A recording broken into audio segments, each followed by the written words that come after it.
I'm distracting myself. I have to be busy or I will feel those self-destructive thoughts.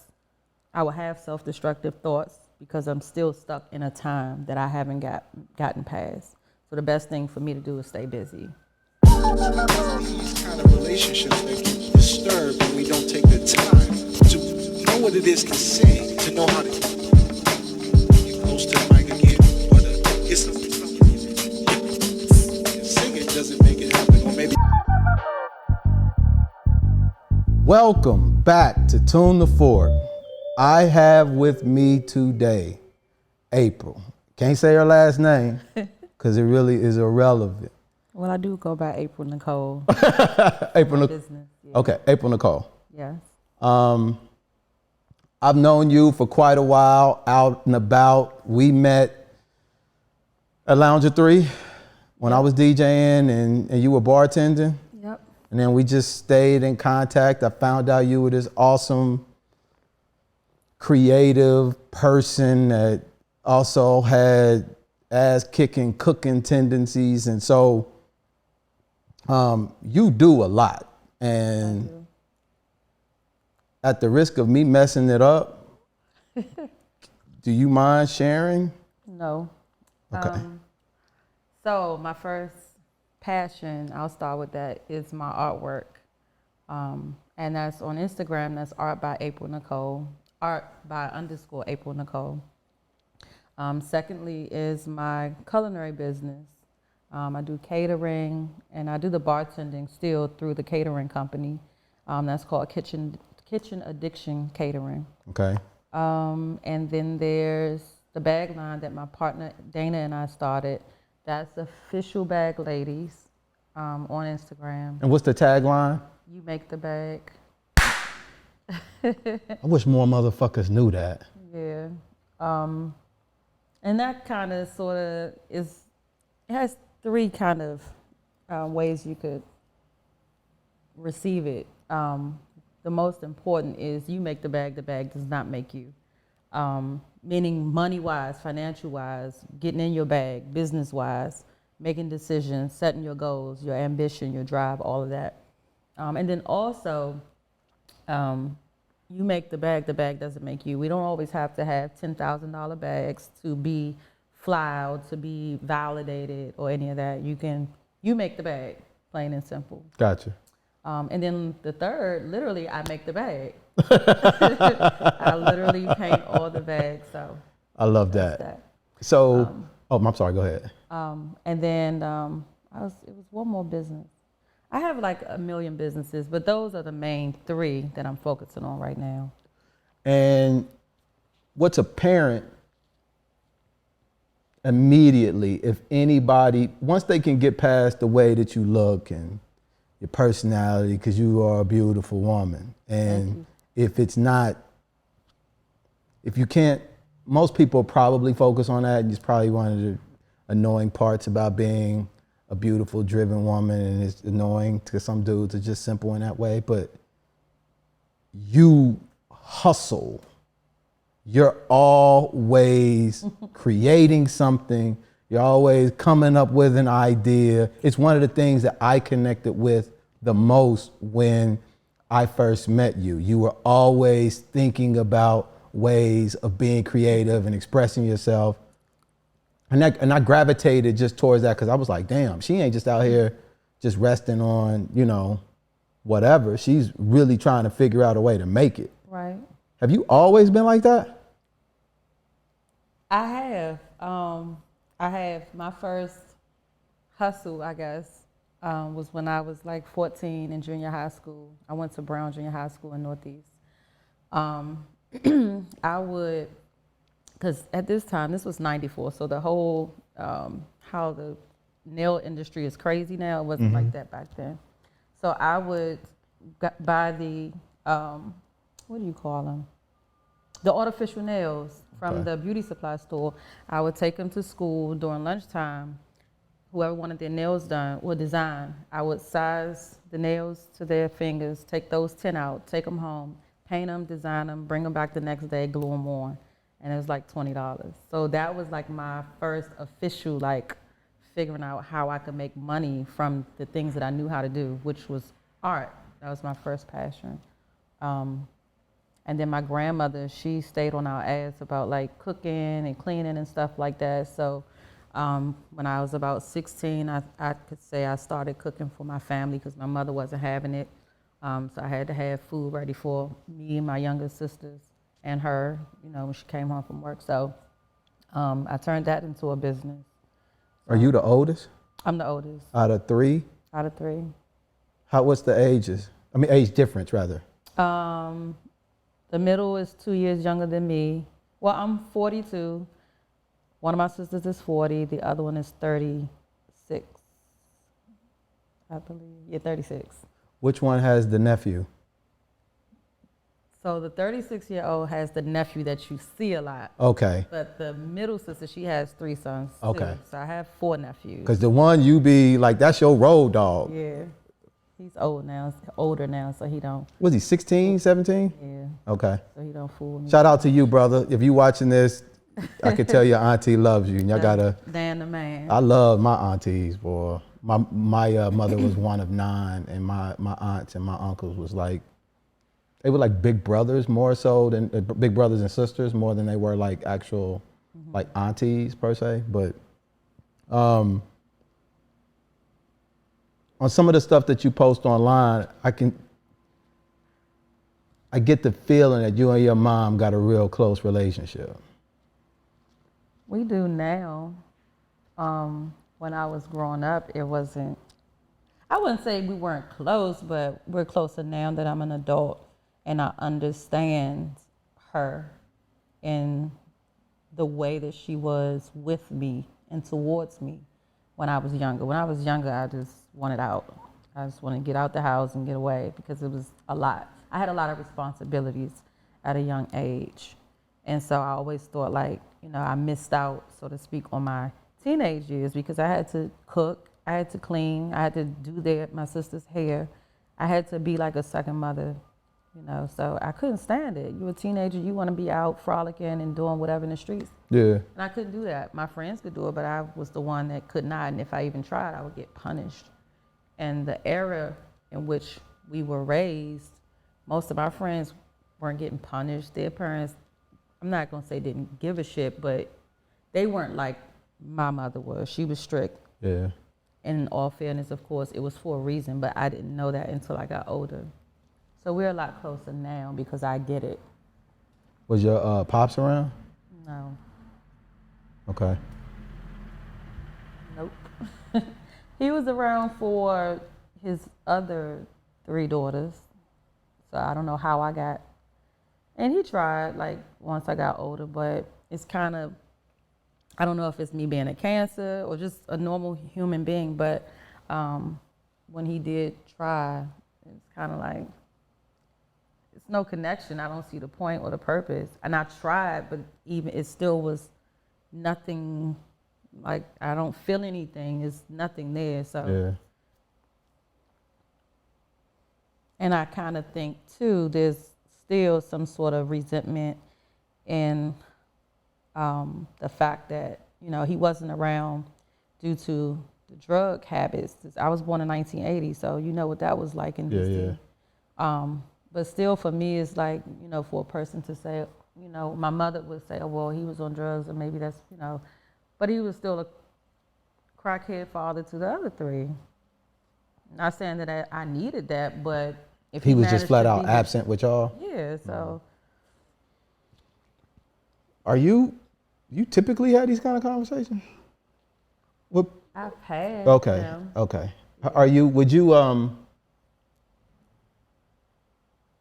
Would you say you're an open person? I was just about to say it before you asked. I was like, I don't typically have them, but I'm open about it. Oh, you are? Okay. I don't mind discussing it. All right. Because it is what it is. I'm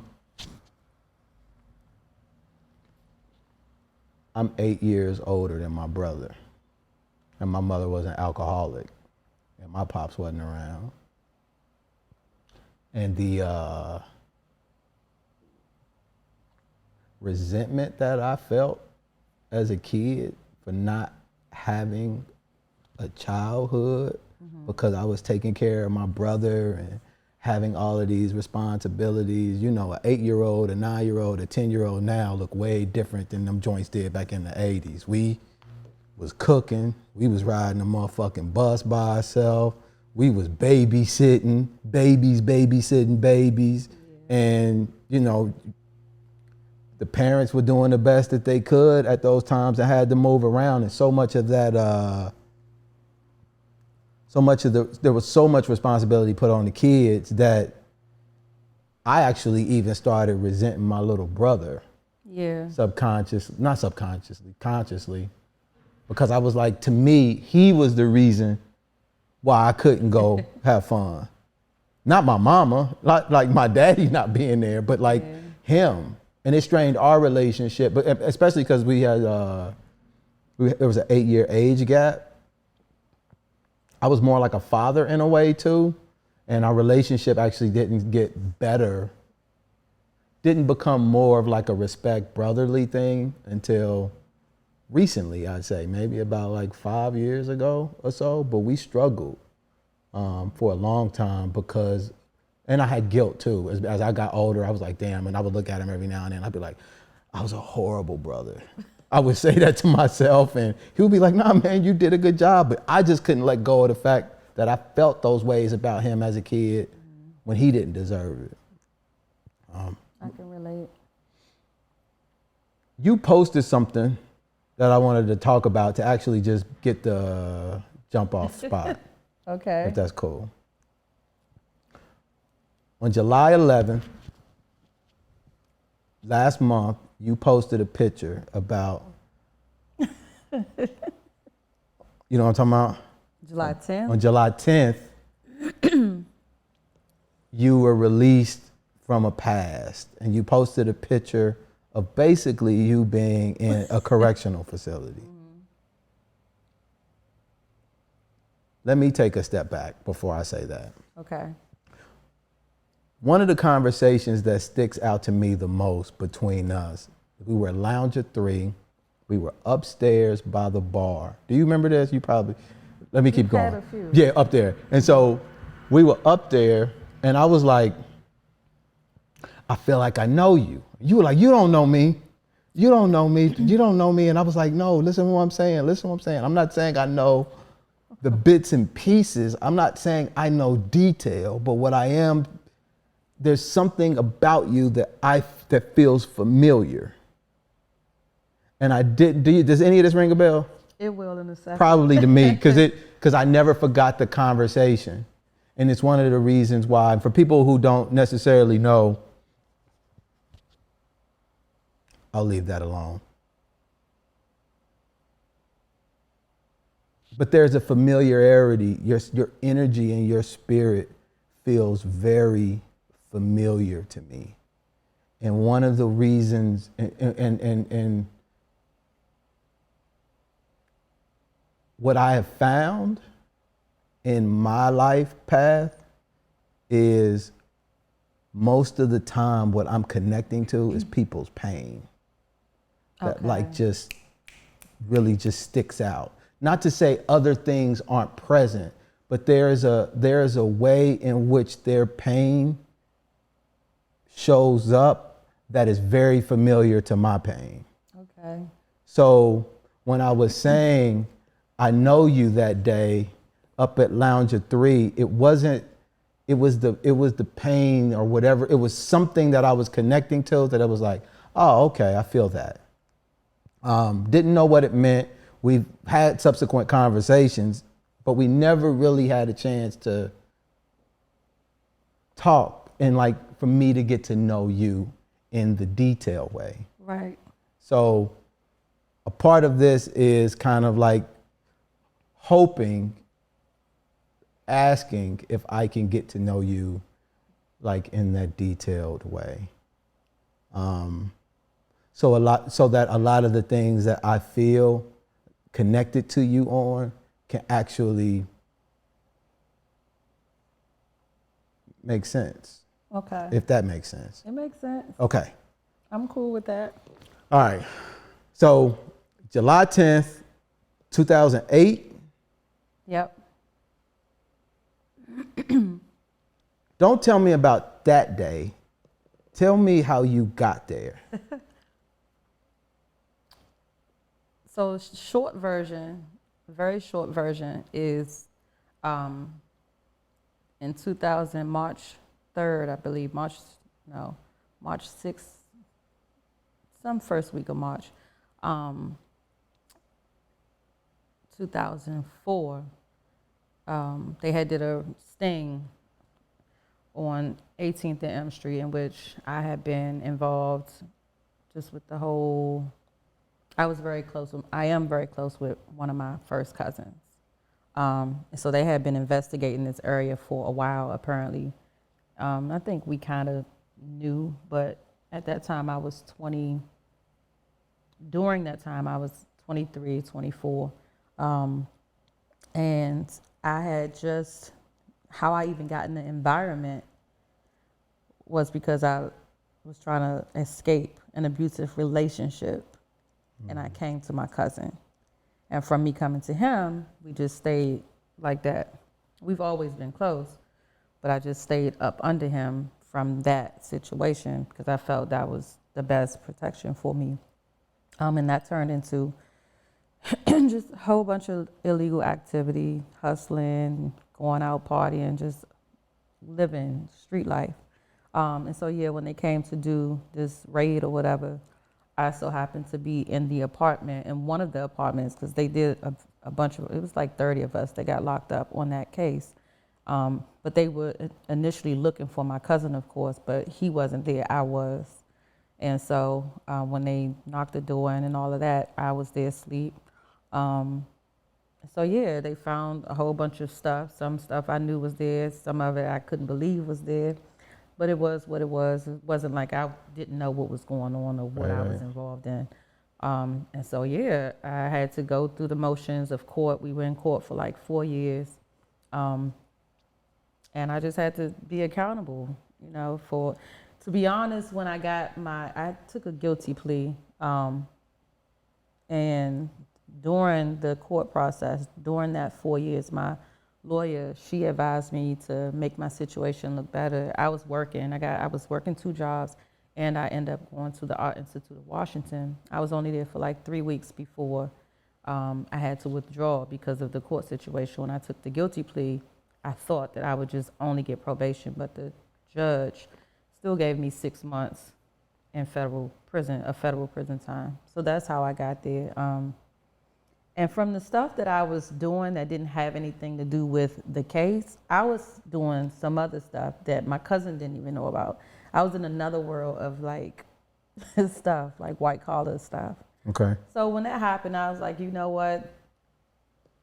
Take it for that, because it could have been worse either way. Yeah. So just do it, do what you got to do and get it over with. So that's how I got there.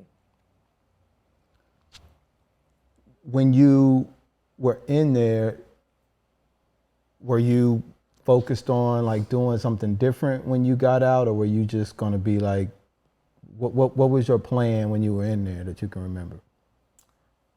I'm not going to say I necessarily had a plan, but of course when you're in those situations, you tell yourself what you want to do. I don't want to ever go through this again. And, when I came home from it, I went right back to partying and clubbing, and it took me a while to calm it down and get it together. But I did start sketching a lot while I was there, sketching dress designs and stuff, fashion designs. And I still have like hundreds of them that I did in 2008. So that for me is something that I can't leave this earth without pursuing, because I produced that from me having that time to just sit with myself in those circumstances. And who's to say, had I not, that I would ever have sat down to draw all these fabulous dresses and stuff. So, of course, something good came out of this situation. But yeah, it took me a while to buckle down and this is, can't keep going out and not having a plan and, so. Do you feel like you were kind of like on a self-destructive path? Yeah, for sure. Where I do felt you... like that a lot. Okay. Do you still feel like that? Sometimes. Sometimes. Not as much as I used to. I don't beat myself up as much as I used to. I think now more so, the only time I feel self-destructive is when I'm beating myself about something I can't control, beat myself up about something I can't control. And I know that comes from things that I haven't addressed yet within myself, which may lead me to, I don't want to be in the house by myself today, which that leads me to, I'm going to a bar, or I'm going around these people knowing I really don't want to be bothered. I'm just going to do something to distract myself from what's really bothering me, whatever that thing may be. Because some days I wake up and just feel out of it, but not having a direct, oh, it's because of this, or it's because of that. It's just, I just don't want to be bothered with myself. So I go distract myself with things that I shouldn't, or people that I shouldn't. And that just makes it worse. So that is when I feel self-destructive. It's not necessarily something that I do, but it's more of like a feeling. Yeah. Yeah. I think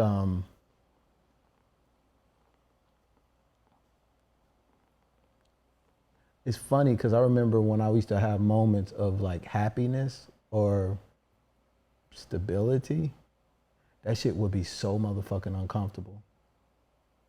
Cause I was just used to shit being like chaotic. And I was like, hold on, things are going good? Nah, let me just go ahead. Like, it's like you see something at the end of the table. Let me just knock it off just so I could see it crack. Cause, especially when you used to just shit just falling off. And I didn't know how to disrupt that like pattern of just always wanting to default to like dumb shit in like the worst kind of ways. Why you smiling? It's like, Because, I think we've all been there. I've yeah. done it. So, where do you think yours comes from? What? Like Your like self-destructive like tendencies. Oh, you did it. I thought I was gonna be able to be on point, so now I really have to think about that. Ultimately, I guess it would have to be things that I have not healed from, and that's a crazy long list. But I think it narrows down to like overthinking. Overthinking in the sense of having so many questions of like why. Like, why do I have to feel this way? And the reason why I feel this way is because of this. And why do I have to even think about it? Better yet, why did it even happen? Why am I stuck with it? Why can't I move past it? And I'm a person that really likes to be by myself a lot. Even though I bartend and I'm sociable and I have these jobs where I have to put myself out to the public and be sociable in order to market myself. If I had it my way, I was just stay to myself. I don't mind doing this with you, but I just prefer to be to myself. And I think it's just me having that time to think, which I don't even know if that's healthy or not, because I get consumed by it. I can sit in my room in my house all day long with no TV on, no music on, and it's just what it is for a full 24 hours, and it's just nothing but thinking. Yeah. And I don't know if that's a bad thing, but I don't know how healthy that is either because of what I'm thinking about. Most of it is work sometimes, but then I also think, why are you working so much? Why do you have to do so much? But really that boils down to the same thing. I'm distracting myself. I have to be busy or I will feel those self-destructive thoughts. I will have self-destructive thoughts because I'm still stuck in a time that I haven't gotten past. So the best thing for me to do is stay busy or distract myself in some type of way.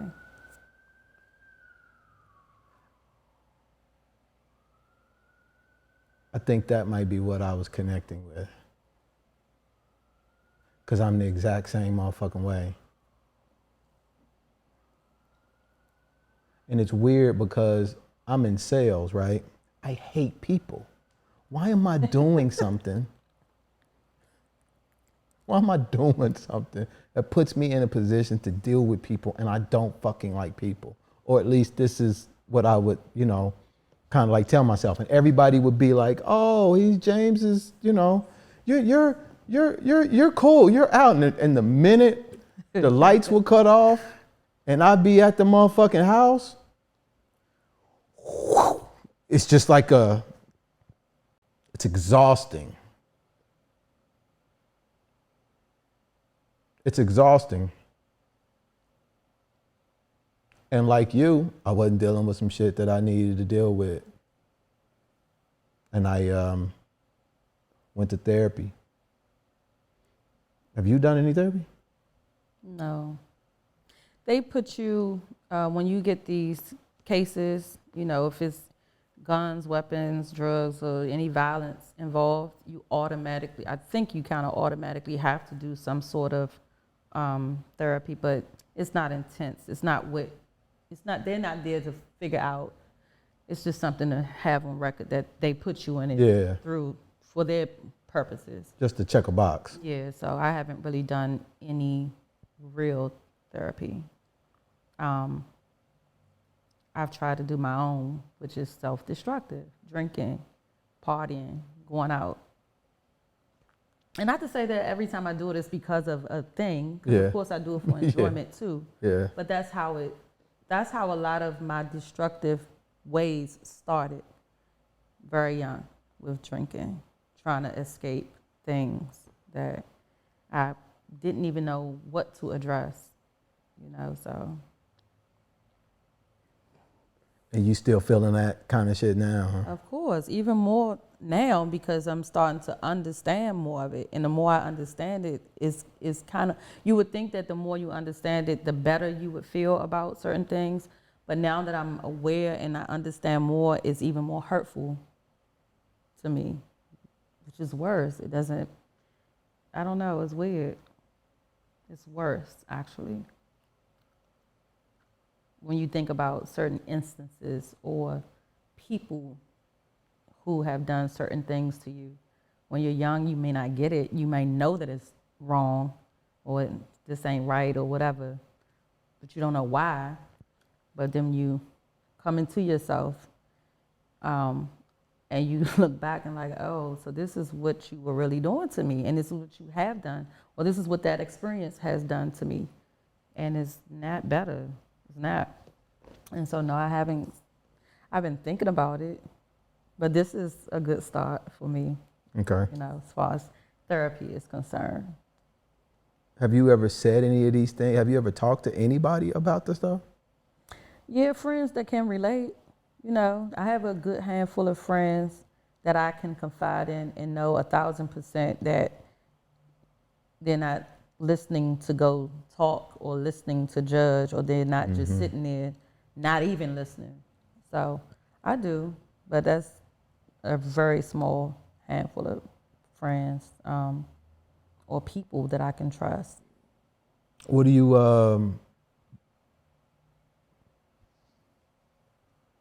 let me ask a different question. What do you,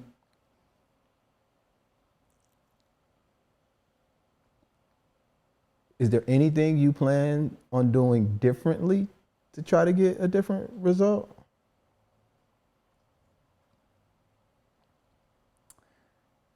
The only thing that I've considered lately is to actually talk to a therapist. And I don't know if it's because, you know, a lot of it is getting it out.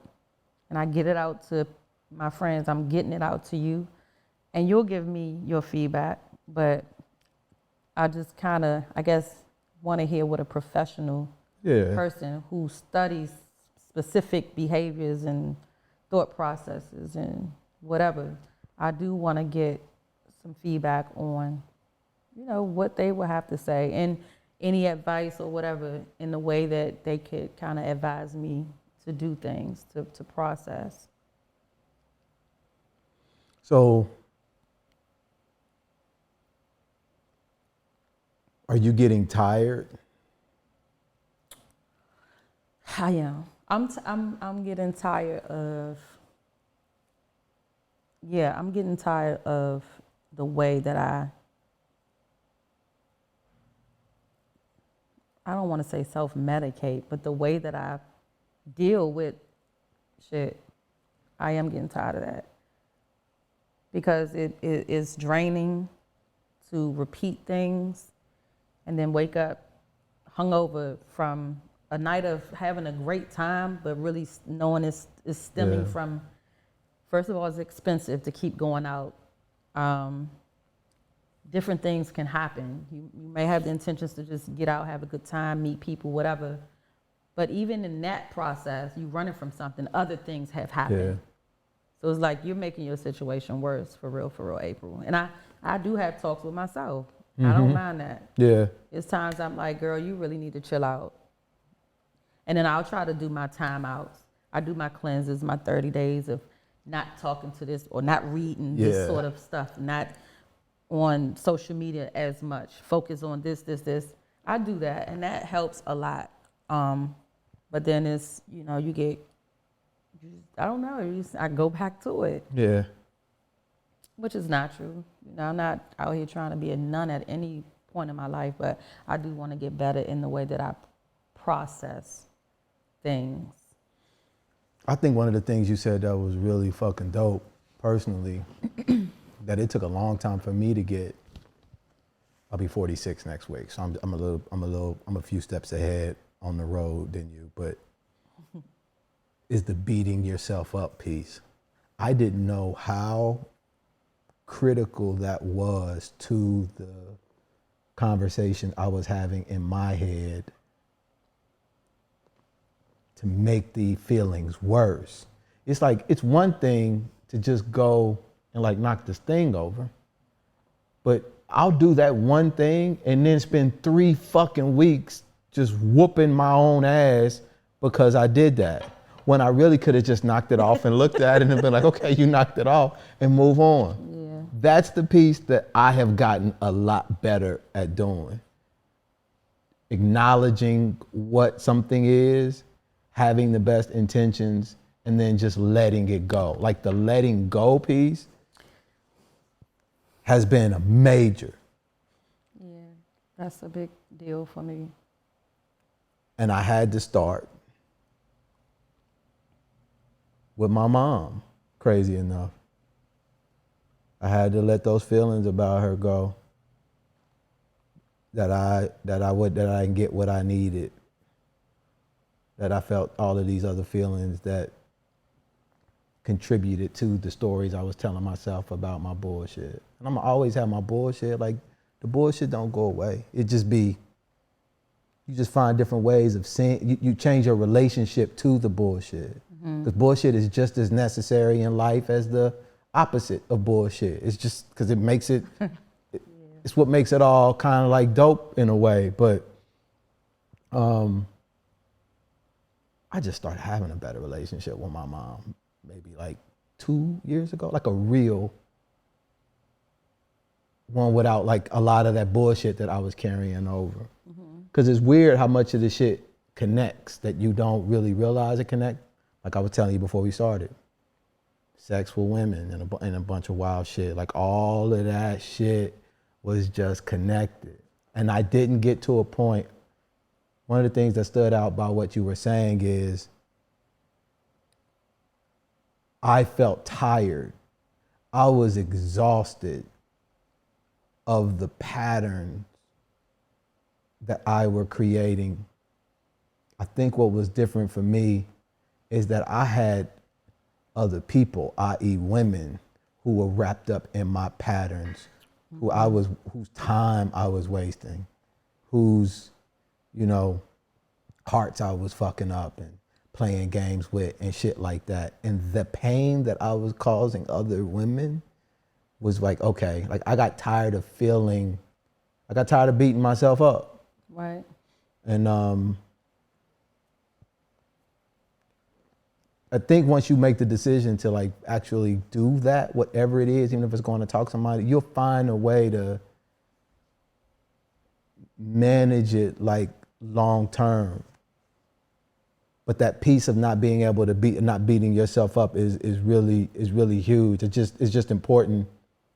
I think the question is, are you really not beating yourself up though? What do you mean not? Oh, you say you don't beat yourself up. No, I don't do it as much As much, I okay. used to. I still do it, here and there, but not as.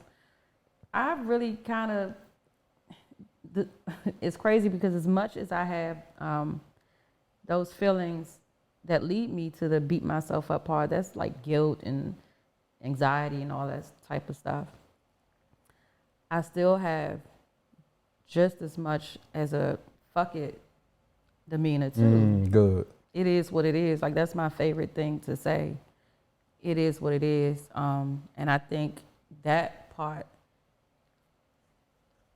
has allowed me to deal with things a lot better so that I'm not mentally and emotionally abusing myself. Some stuff I'm just like, it is what it is. It happened. Okay, well, if you can move past it, move past it. If you can't, it is what it is. It's life. Don't put everything on yourself, because that's not fair. So I'm getting a little better with that, I would say. How does all of this play into like your art and what you do and stuff with your creativity? When I'm painting, that is a good time for me to think. I set a certain environment for myself when I'm doing that, especially if it's not like a commission, like someone specifically asking me. When I just say, I'm just going to sit down and paint today or tonight or whatever, I turn my music on. Most of the time I have wine or a drink or something. I set the mood for myself. And in that space, I can't help but to think. But it's more therapeutic than it is. It's more peaceful and therapeutic than it is when I'm just thinking, laying in the bed. It's just different. Mm-hmm. I don't know if it's because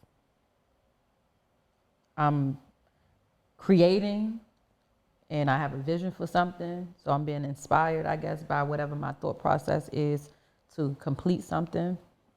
Maybe it is the thought process too of having a goal, like I have to complete something. I have something here I need to execute. Yeah. And so the fulfillment that I know I'm gonna feel once this is done and I can sit back and look at it, I'm looking towards that fulfillment. So I'm happy to be doing this because it's going to be helpful just to feel that for however long I feel it, 10 minutes, whatever. Because a lot of times I do that. I paint and I sit back and I'm so happy with the outcome. And I cry sometimes. It's different sort of emotions that happen. So I think the painting is super helpful because I'm looking for something from it. And I normally get it. And it's a happy medium for me versus me just laying around, just thinking. But I'm not doing anything to help myself. These people are looking in your place.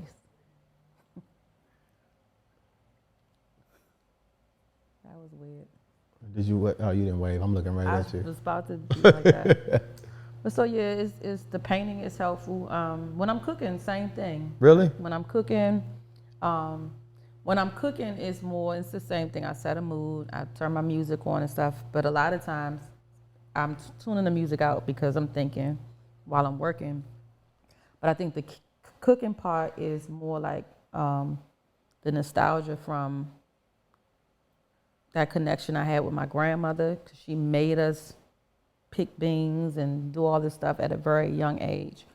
So it always makes me think about my childhood, and not the bad stuff, just being in that era, all the cousins and siblings growing up in the big house and eating together at a table and, that sort of thing. So that's therapeutic too for me.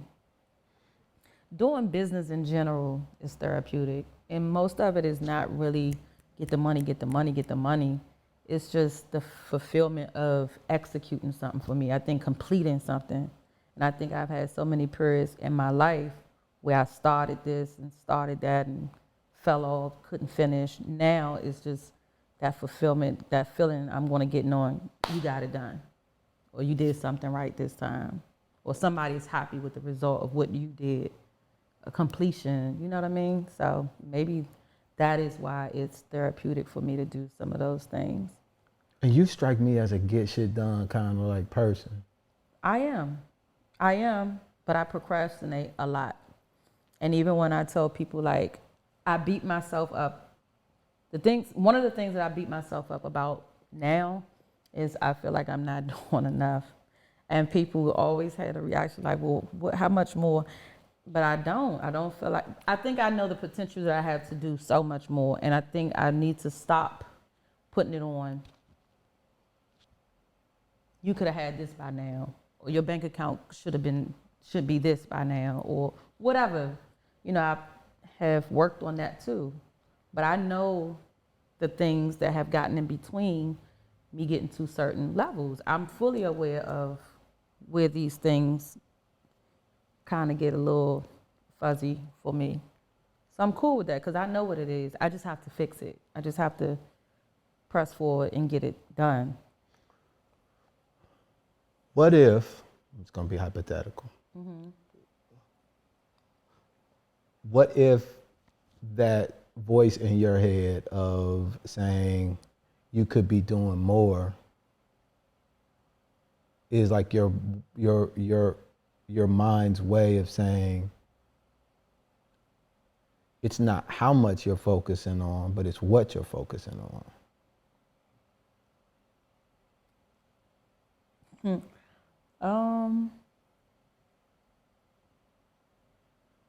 It's not how much I'm focusing on. I guess that's a little weird. So when I'm hearing you say, you're doing a lot of shit, but there's some shit that you need to do that you're not doing. Yeah, That's sure. And that could gel everything together and make it work.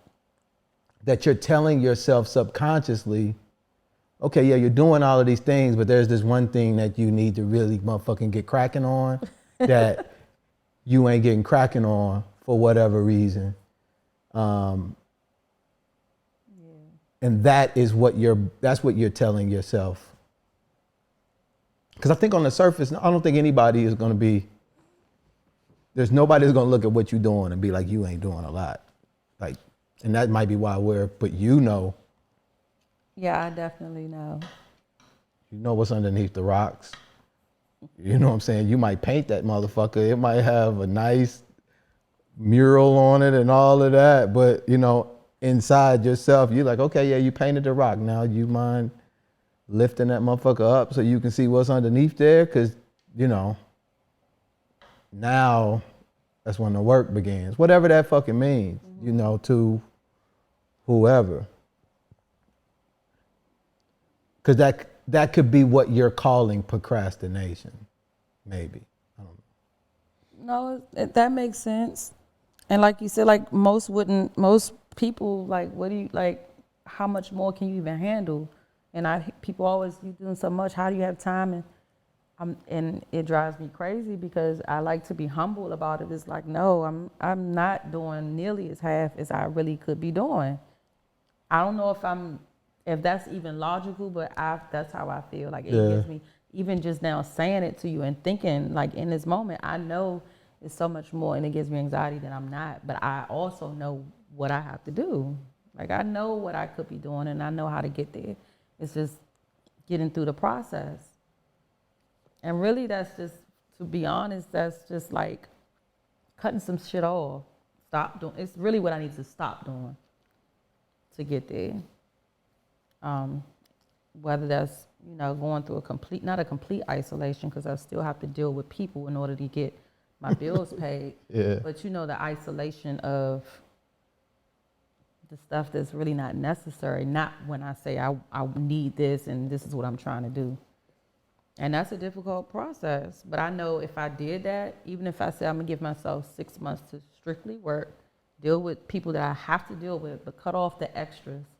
You know, study more, read more, research on everything that I'm already doing, see how I can capitalize so that I'm not physically having to be cooking or be doing this or whatever.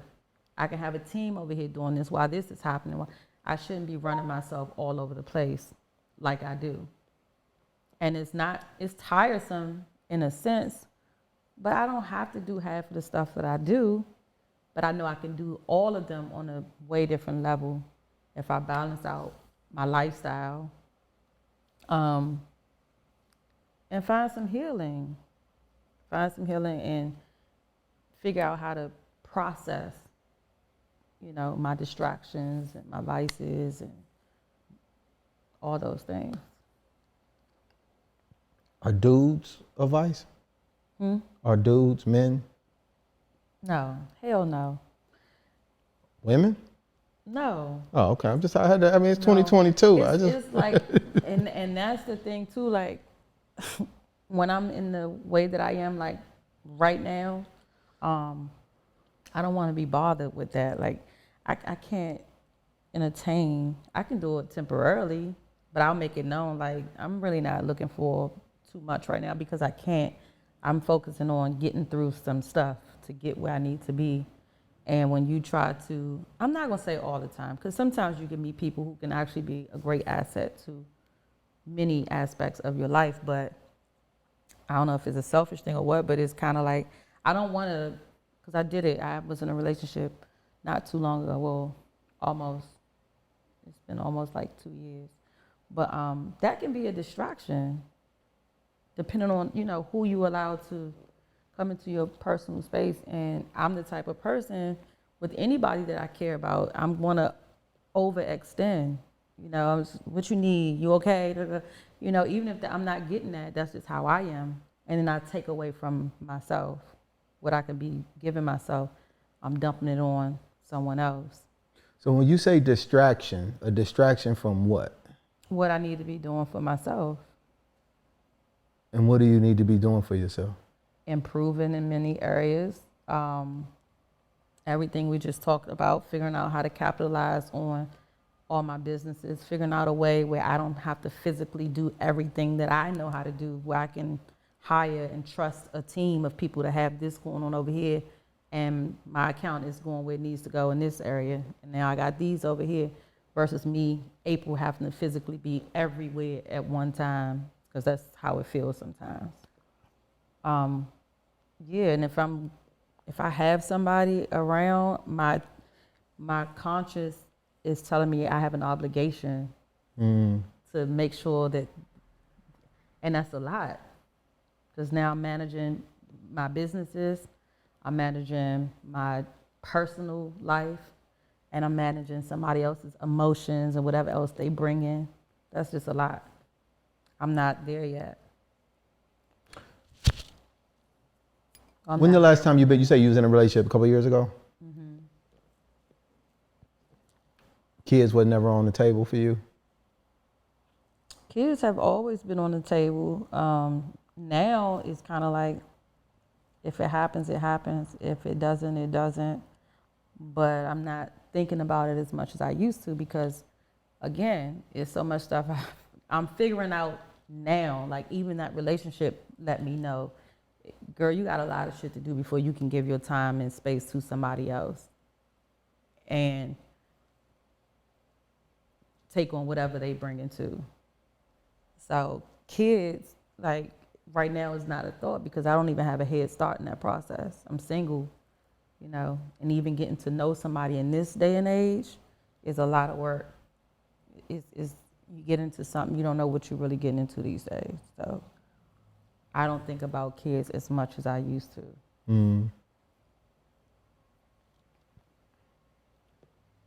I'm just not in a position with anyone to even, decipher, is this somebody I could see me having kids with, or being in this person's life for the rest of my life, because that's typically what it will be. It's a lifelong contract. Yeah. I thought I've met someone like that before, but now when I think about it, no. So I'm glad I haven't allowed that to happen with anyone yet.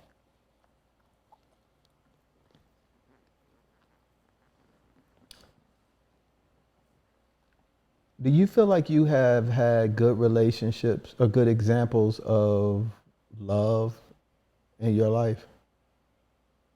Examples, no. Not in the past. The examples that I see that are productive are now when I see my friends who are in happy relationships. Not perfect, but real relationships that's not messy and, you know. Other than that, like childhood stuff and all of that, no. My mother she had relationships. She was married once to my sister's father. I watched that. That was not something that I could say I learned from or got anything positive from. And she's single now. She's not married. So I didn't get much from that. My grandmother, as far as love, I didn't get, I got from that as far as like family love, like, you know, making sure that everybody's taken care of and we look out for each other, that sort of thing, of course. But love as far as intimacy, relationships, and that sort of thing, not there either. I can't say that I've had many examples except for what you see on the TV, some fake stuff, but no, not directly. So what do you, like when you date a dude and you, what do you look for? Like in the brother? It's not even what I look for, it's what I make sure the stuff I don't want to get, I look for that, and that might be bad. It's more that, like, I hope he's not this way. I hope he doesn't do this way. Because the rest, I feel like naturally, if something is meant to be cool, then it'll be cool. But I don't know if I go into it wrong by kind of like, yeah, I hope he's not like this. That might be negative. Give me an example. Like, I hope he isn't an abuser or a cheater. Just as an example. That's kind of even far out. It's the little stuff it's the red flag sort of things that I look for so that I know to run off because I don't want to deal with those things that could happen far out, like abuse and stuff like that. So let's say if I met a guy and all he does is brag about his success or his finances or his whatever, you know, but doesn't. And the reason I'm saying brag is because it's one thing to share your accomplishments. Right. And then when it's an exchange going on, when you're telling me, you know, I used to be this way and this is what I achieved, but you're also interested in knowing where I'm at in life. But if it's just you sitting and you just give me the list, hit for hit for hit, and you really not even wanting to get anything from me, to me, that's a red flag. I don't need to know all those things, and guys do that. I'm not gonna say they do it a lot because I don't entertain people that I know has the tendencies of being that way, but I have had it where like it's like nerve-wracking because it's like I don't need that. Like I want to get to know you. I don't need to know how much your car was, what your house worth. I don't need to know what you buying from the mall today. I don't need to know all of that. That's nothing. I don't care about that stuff. Yeah. And you're not gonna hear that from me. So and then also guys make the mistake of doing that, maybe assuming that not only do you want to hear it, but they gotta say that to get your attention and let you know what they're capable of. And to me, I don't want to deal with that because already, number one, you're shortchanging yourself because you're selling yourself. So if you feel like this is what you have to do to get a woman's attention, I don't want you anyway because that's weak to me. You can't just pull up and be chill or whatever and get whatever attention you're trying to get from her. If that's not enough, you being you, then I don't want you anyway. And then also, secondly, then it kind of makes me feel like you're prejudging me. I don't want to be prejudged. I don't want you assuming you got to pull your money out in front of me and that's going to make me stick around. That's clownish to me, you know, so it's it's the tendencies, I guess, that I look for that lets me know, okay, this could be somebody that I could maybe chill with. It may last, it may not, whatever. But off the break, when I'm meeting people, certain things they may say, I'm like, I'm never probably gonna talk to him again. I never thought about it from a like, I don't want to say negative. I can't think of another word, but where it's saying, okay, I'm always looking. I think when I meet a woman, I'm looking for qualities that are there, and I guess because I'm assuming that all of the other shit is there to some degree, like the bullshit, because everybody got that with it. I think I'm looking for things that I feel can carry through that bullshit. Like if I'm looking for a car as an example, yeah, the brakes may squeak, but the engine is solid. Right. And as long as the motherfucking engine is solid, I can deal with the brakes squeaking. Because motherfucking brakes might stop squeaking, might stop, but you know, engine is the engine. It's the life of the car. So, and I think from that approach, when I'm looking at it for women, and maybe the reason why I do that is because in the past, I've been so full of shit. I've always tried to get women to focus on the car and be like, oh, the brakes are squeaky. And the brakes, and my equivalent of brake squeaking could be me shutting down and not opening up. As much as I talk now, I ain't always been like that. I was trying to hide some shit, like some internal shit. But I want to make sure that the engine, the transmission is solid, and then some of the other shit around. And sometimes, and I think we all inherently have that. It's just, I think if your brakes are squeaky, I want you to know that the motherfuckers are squeaky. Don't let me hear the brakes and you telling me that the brakes ain't squeaking. Because then I'm gonna be like, okay, now this motherfucker don't even want to acknowledge reality. Right. And that is a problem from a bigger issue. Yeah. Because I guess from what you just said, then what I look for in a person, because when you initially ask, of course, you go and you think of the qualities. I look for the bullshit. To sum that up, I look for the bullshit first. I don't know if that's a healthy approach, but I'd rather know. I don't want to find it out.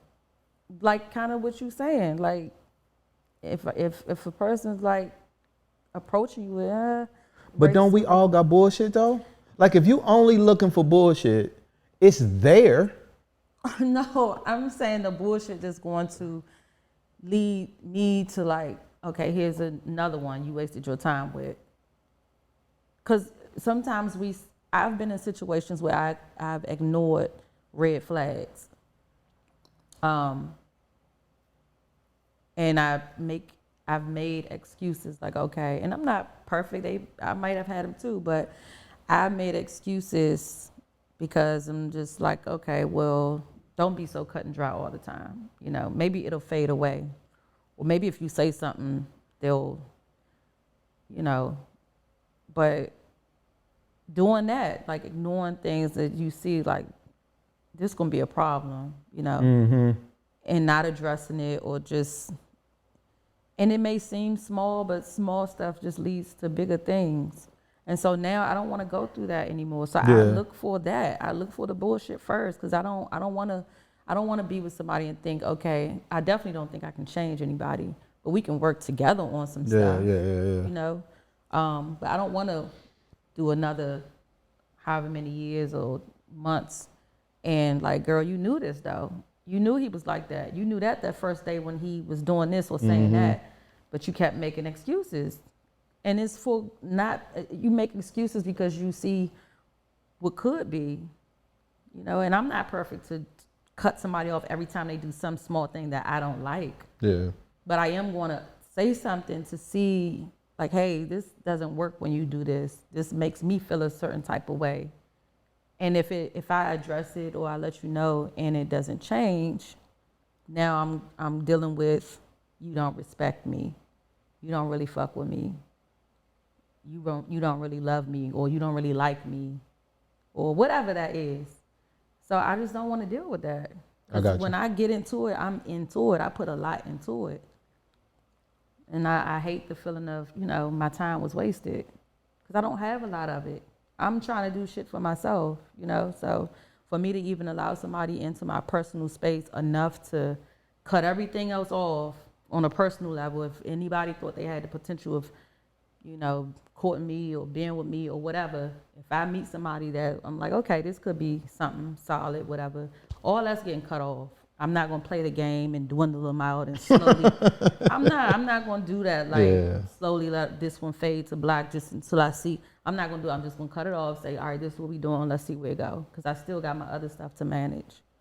And then if I do that, and I already got this other shit going on in my life, and then it ends up being a waste, I'm back to where I am now. Like I don't even want to do it. I just focus on me. Are you a religious person? I'm spiritual. I'm not religious. Okay. And spiritual meaning what? I pray. I have a belief system. I don't have, I'm not like specific on Jesus Christ and what it is and what it looks like. I'm not that. I do understand higher power. I do understand what I receive when I pray. There's not necessarily a face to it. It's more so a fulfillment, and it's more so a confirmation wherever it comes from. I'm accepting of that. And I learned that through like me meditating and stuff like that, So I'm definitely not religious. I don't study a certain thing or follow a certain thing. But I do know that it is beyond me. Of course I know that. You're connected to something higher. Yeah. Okay. I'm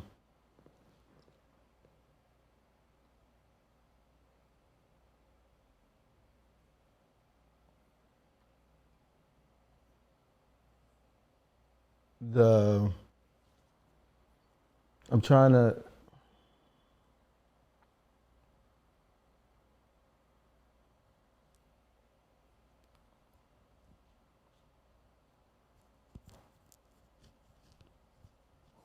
The piece about the therapy piece, and I'm not sure, what your plan is or anything for that. I don't. I hope you do something with that. I really, truly do. And the fucked up part about therapy too is like it's not like you're done. It's like an ongoing kind of thing. But yeah.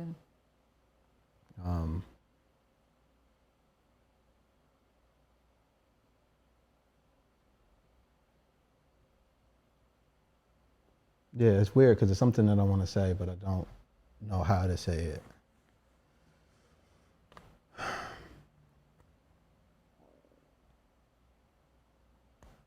Yeah, I don't know how to say it.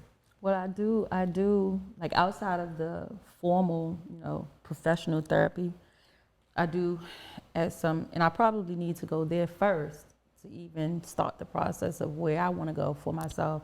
I do plan on doing more therapeutic things that I know for sure aid in my sanity, my peace, my anxiety, and all that type of stuff. And not just like painting and all of that, but like things that I know for sure have helped me in the past, but I just don't stick with them. And that is something that I struggle with too. I'm very like, I'm not gonna say, I get distracted easily. So I guess it's just finding a balance and finding some consistency, whether that's, even if it's writing out what's those things, like a vision board. Yeah. Or having a checklist of things to do every day to keep me in that space of improvement. But that's difficult for me because my mind just is always all over the place. So I guess that's like the whole start line of just being consistent. my attention span is very short, I would say. Because even though everything that I do for work is because I'm fully capable, I have the gift to do it. And people are like, how you do so many things, or why you do, it's really not because I want to do. I don't want to cook tomorrow, bartend the next day, make bags Thursday, go over here and do. That's not really what I want to do. It's just I have issues staying and sticking to one thing. That's the truth of it. What would you do if you wanted to? What do you want to do? Business, like as far as like if I could do just one thing and just, I would say it would be like my art. If I could just sit and, have this big space where I could just, that's all I'm doing every day, I would probably do that. Where do the dresses and the designs that you did for the dresses, and do they fit into that anywhere? They would. They would. And when I say, yeah, they would. Those things are like, because it's still art. Yeah. If they weren't as, I wish I would have bought the book with me. If I didn't produce that stuff in the time that I did, if it didn't have sentimental value, and if it wasn't as good as it actually is, I would push that all to the side too and just say I strictly just would do my art, my painting. But that's not realistic right now because I got to do what's going to pay the bills. Yeah. But if I had it my way, that's what I would do, just strictly paint. So that's your default. Like if you could just, painting is your shit. Mm-hmm. And I think the reason I'm saying that now is because, like I said, I've discovered how therapeutic it has been in the past few years because I wasn't always doing it. I've always been an artist and good at art throughout school, but I wasn't focused on art. I just got focused in the last probably 6-7 years. And now that I'm seeing what it does for me, that fulfillment that I told you about, I think that's why I'm like, I would just rather do this. The other stuff is cool, it makes money and all of that, but it's physically tiring. I have to deal with people. With the art, I have to deal with the person when I'm making a sale, but for the most part, I'm producing in my own space. It's just me, my mind is flowing, and I'm going for that goal of the fulfillment of what I produced, what I completed. Is there something you like to paint over other things, like a image or something? No. I do find that I do a lot of feminine stuff.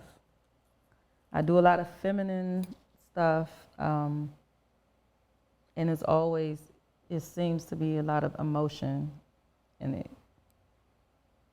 And I know that comes from probably some stuff that I haven't, because I didn't notice at first, but after a while, I just started painting just for myself, not for people.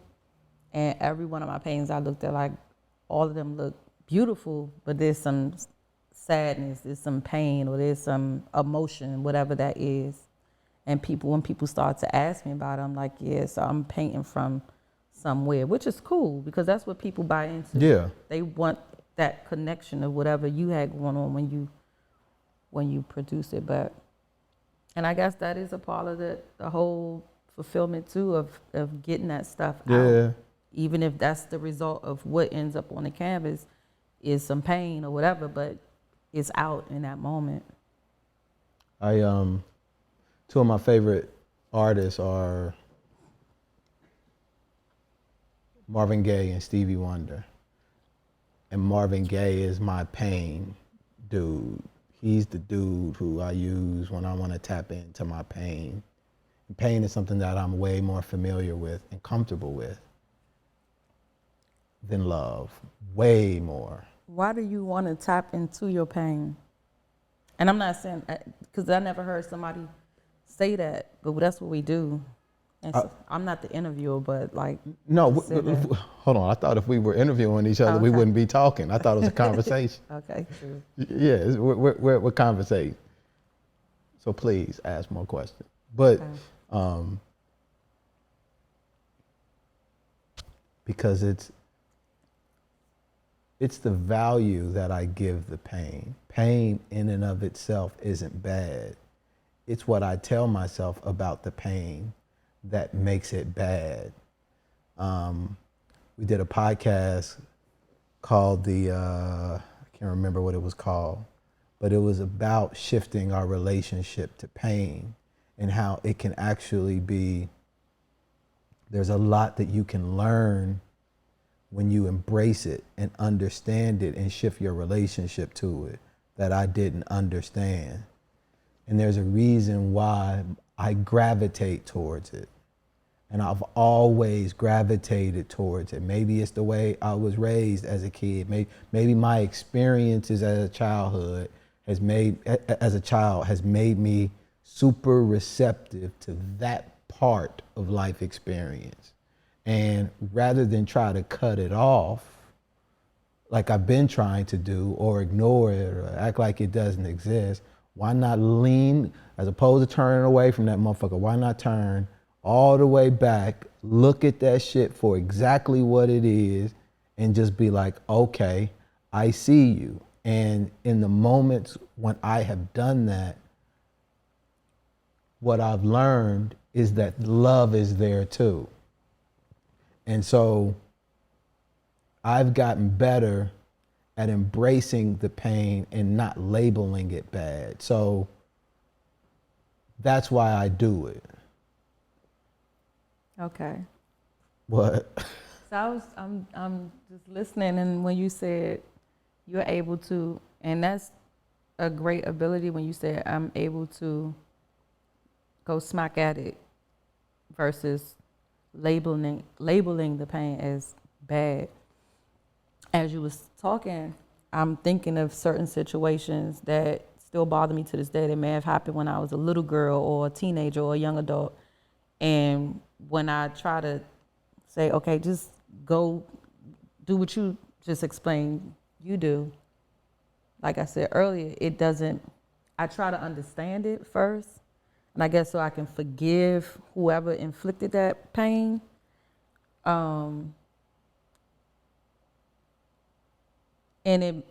the understanding of maybe whatever their reasons were or whatever, and you said you found love there, and I'm like, but I'm not there. Like, I can forgive, but I'm like, still, why me? Or what was the reason? Certain people I have been able to forgive, whether I made them aware or not, but then I keep revisiting it. Yeah. Then I'm back to square one. So I'm like, am I thoroughly forgiving them, or am I just saying it to think that it's just going to go away and I'll be able to manage better? But I'm like, maybe I'm not forgiving like I think I am, or I don't know. It's just weird. Like I can be good for a certain X amount of time, and then it could be something maybe that triggers. Maybe I see something on TV. Maybe somebody may say something that makes me think. Whatever it is, I'm back to that. Like, why did you do that to me, sort of thing. And the love that is there is the love for self. And the forgiveness for me is the forgiveness of self.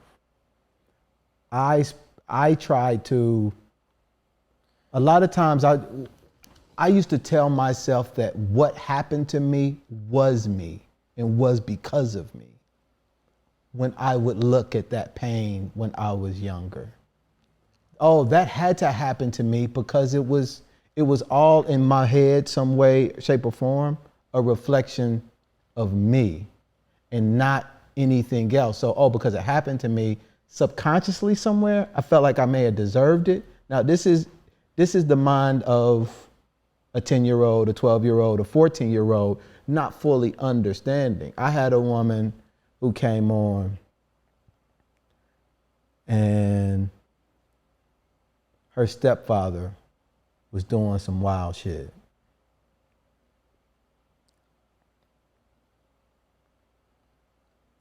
She literally was trying to protect her mother And the way she did that was by not saying anything. So she took all of it and owned it and took the responsibility on herself to not say anything because she knew that her mom loved her stepfather and she didn't want to put her stepfather in a position to make a decision or to choose between her. Of course her mother would choose, or at least in that dynamic, her mother would choose her. But in her young mind, she wasn't really understanding. So she internalized it and made it all about her at that point in her life. When the shit was happening, when shit is happening to me as a younger person, things start cutting off because you gotta survive. You gotta get to the next motherfucking day. You don't know how you gonna do it, but you just know you need to do it. And the brain and emotions and all that kind of shit is real good at cutting it off. And the way that I helped acknowledge a lot of that, I had to look at what happened and accept it. And that wasn't, and when I say love was there, that shit for me did start to turn to love because the person at that point got stuck. So if something happens to you when you're 12, at least for me and my understanding of what happened, what's going on with me, you go up to a certain point and you're 12 and then something happens to you. You might get older in like motherfucking years, but that 12-year-old had to start cutting shit off so to survive. And so as I got older, that 12-year-old stayed behind. And so the 45, 46-year-old James had to start going back. And I learned this through a therapy session. I had to go love him. That's how I had to get him out. And I'm using these terms very loosely, and so forgive me if some of it doesn't make sense. I don't know any way really other than to describe it, but I had to go love that 12-year-old boy and let him know that it wasn't him. There was nobody else really there to say that. And so I had to go back and tell him, but I couldn't just grab him and bring him along. I had to go actually acknowledge him and the things that happened in that moment. And that's where the love is when that act takes place. Okay, so that you just made something make sense, or like kind of, I can understand it more now in a sense of, to a degree, when I got to be like, I guess like my late teenage years, I did not like, I kind of hated being like attractive because of the attention, the unwanted attention, and the being as though moments that made me very uncomfortable came from people who are supposed to be protecting me, supposed to be close to me. So when you're dealing with it that close, I mean, you get to, walking down the street, somebody hollering and all, you can deal with that. But when you get it from somewhere where you're not supposed to get it from, it makes it that much worse. And of course, I never walked around saying, "Oh, I wish I was ugly," or I don't even want to say ugly, but I was. But for me, I did. I just wish I could take off some of the stuff, and a person might hear me talk like this, like, "Oh, that's bullshit," or no, it's really not. And I know I'm not the only woman or person that feels that way. The whole being light skinned, the whole just the whole having a certain shape, all of that, what people may think is flattering or whatever, when you've had things done to you because of that, that's why I'm not a person that walks around boasting or acting a certain way. I'm not prissy. I'm not, oh, here I go. I'm kind of like how I'm talking to you that's my personality more so. It's not I'm here. I don't need it, and I don't even know if it came from that. It probably did, and I always wondered, like, people, you so you know, when people say, "Oh, I didn't think you would be this cool," or "Oh, okay," what you really mean to say is you think that I'm going to be a certain way because of what people are used to women portraying to be a certain way because of their attributes and all that. It's like, oh, you really cool. Yeah, I don't need that. I don't even want it, you know. And so when I was, you know, a young teenager, I hated it. And from the source that it came from, it was disgusting, some of the things that were said to me and done to me. And I always looked at that as, like you said, kind of like it's my fault because of the way I look type of thing, when that's ridiculous. So now as an adult, I can say when I look back at those situations, no, of course not, it wasn't your fault. That was that's that person's shit. I'm happy to have whatever God gave me. I can accept that now. I embrace that now. So I guess that is that, going back to that young teenager, like, no, that you ain't had nothing to do with that. That was their shit. So I'm glad you made that point, because that made me see that time in that same way. We're really good at adapting and surviving and getting to the next day. And sometimes we got to put a lot of shit to the side so that we can make it, you know, and that's justified. But sometimes the things that we're doing to do that are only designed for short-term things. You can cut something off for so long that you can forget that it was even fucking necessary, or that it was even a part of who you are. Like the good parts, or I don't say more parts of who you are, because you just needed to get out of that situation.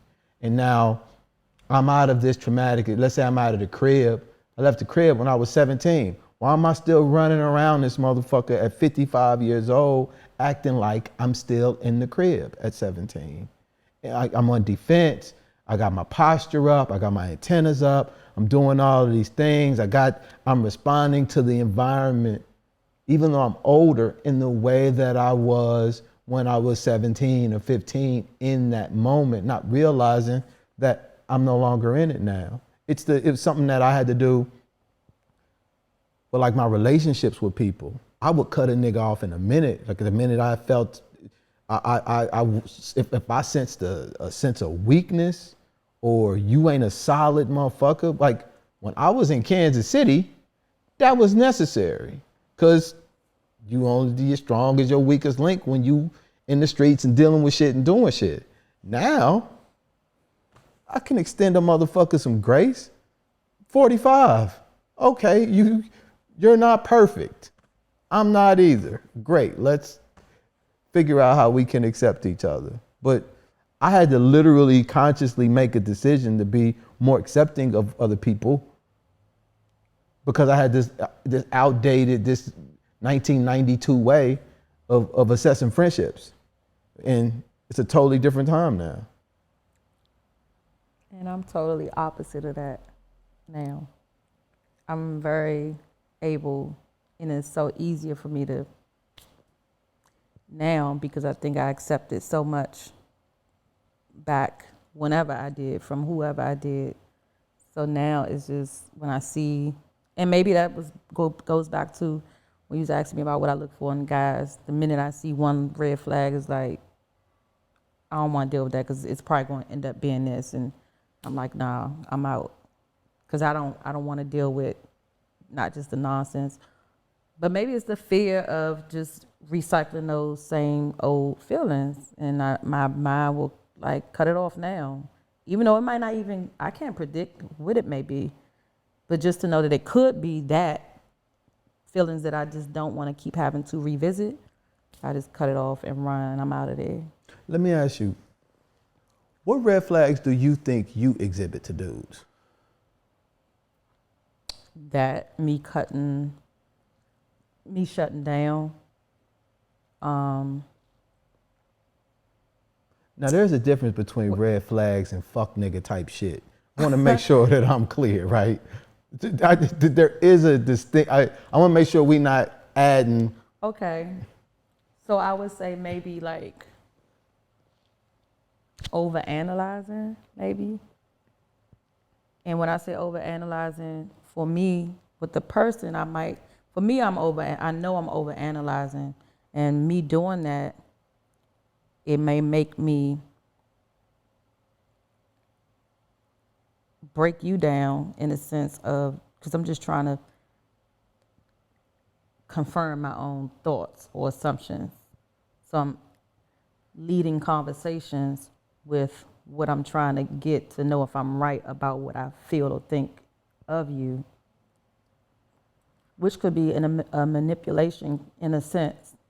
And that could be a red flag. Like, why every time I say something, she got a question for it, and it's because because I want to figure it out, and I want to figure it out now. I don't have time to figure it out after you done hurt my feelings or after we done got into an argument or this.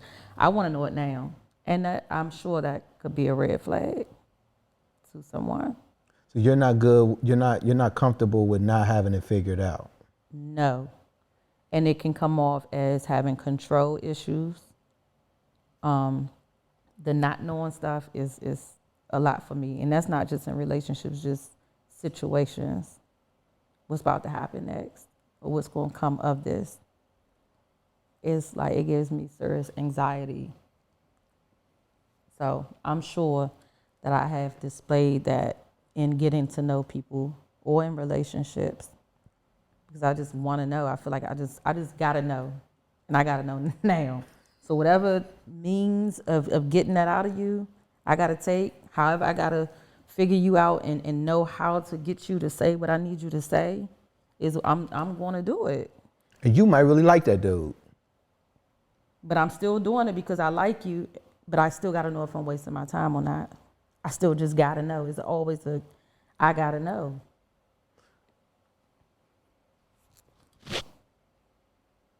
What would you want that dude to do in those situations?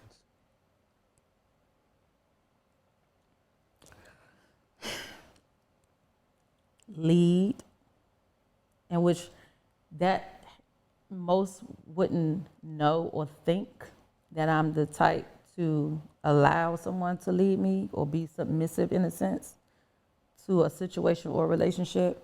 But when I have those tactics that I just explained to get to the core of it real quick, if somebody had I don't know what to call it, I'm not gonna say power, but if somebody understood that, like, oh, maybe she's been through something, maybe she's just trying to protect herself, because a lot of it is what it is. I'm guarded, so I just want to know before it happens. So if somebody could understand that and lead with, it's going to be all right. I'm not here to, give me a chance. You know, if they could do that, I could accept that. Most of the time it doesn't happen that way. That's beautiful. That's hard as a motherfucker. Especially when we're not doing that for ourselves. And I think sometimes we're asking people to do something that we're not willing to do. And at least as it relates to ourselves, we don't know necessarily with the level of clarity why we doing some of the shit that we doing. We just know we doing it, and we know we want the motherfucking feeling to go away. Yeah. Period. Now we know that there's something underneath that is pure and genuine and sincere, and we really care about this person. But you know, at the end of the day, motherfucker, like you said, I gotta know. I need to get that question in my head answered, and I can't move until that motherfucker's done. I'm similar in that way. I just so happen to pick a relationship with a woman who's the exact motherfucking opposite. Would you go figure that out? And I'm the nigga who needs to know, and she's the woman who I need time. And that's the last thing you can give a motherfucker who needs to know now is time. And so, no, go ahead. And so that could be another red flag, because as you saying that, like, I do that, but then when it's done to me, it's very uncomfortable. It's like, give me time. I'm not about to give you all my, why are you asking me that? What? That's too much. It's too much too soon. I'm giving that, but not realizing, but look what you know, and maybe because I'm not, they don't know the reasons why I'm pulling, you know what I'm saying? I'm not really asking direct questions. I'm just saying things to get things out, but they are being direct. I want to know this. What made you, how you, that's too much. Calm down. Because I don't even know if I'm going to be around you next week. So I'm not about to give you but so much. So I'm that way. And like you said, sometimes we want a lot of what we're not willing to give. And I had that thought today before I left the house. I was thinking about relationships. I think I was thinking about what you could possibly want to talk to me about. And I said, somehow I think it's going to be relationships. And that was the first thing came to my mind. Like, in my past relationships, it's been a lot of people wanting more than what they are even willing to give. And so now by you asking me that, that's something that now I know I need to work on, because if you hadn't asked me that, I wouldn't have thought that through like that. Nobody will ever ask, oh, what red flags do you think you present? And that's what I meant when I said we all got bullshit. Like, and again, fuck nigga behavior is not what I'm talking about. A nigga doing sly shit, like that's something completely separate. I'm talking about this kind of bullshit. This is the bullshit. These are the things I feel like we do that justifies the fuck nigga behavior, because we really not addressing what we need to address to even get to so that it doesn't get to that point. It would be cool if we just stayed here on that. Like, oh, well, I'm playing a game. So I'm asking you that. I'm not telling you that. Give me a minute. As long as it can stay there. But what ends up happening is it starts snowballing into other shit, and nobody's really willing. The way we resolve it is by ending the relationship in most cases. And we're really not resolving the root of the issue. We're just disconnecting from that and connecting to something else so that we can repeat what we just did over in the other joint. We ain't fixing shit, because we're showing up everywhere, and then we wondering why ain't nothing changing, and then we say stuff like work on, and not to say you said that, but you're gonna always be working. The real question is, and this is a question a conversation me and my ladies had, what do you want to work on, and who do you want to work on it with? Like, you're gonna always work. It's just a motherfucking part of life, and who's worth doing the work with. But we're gonna always have this bullshit. It's just a part of life.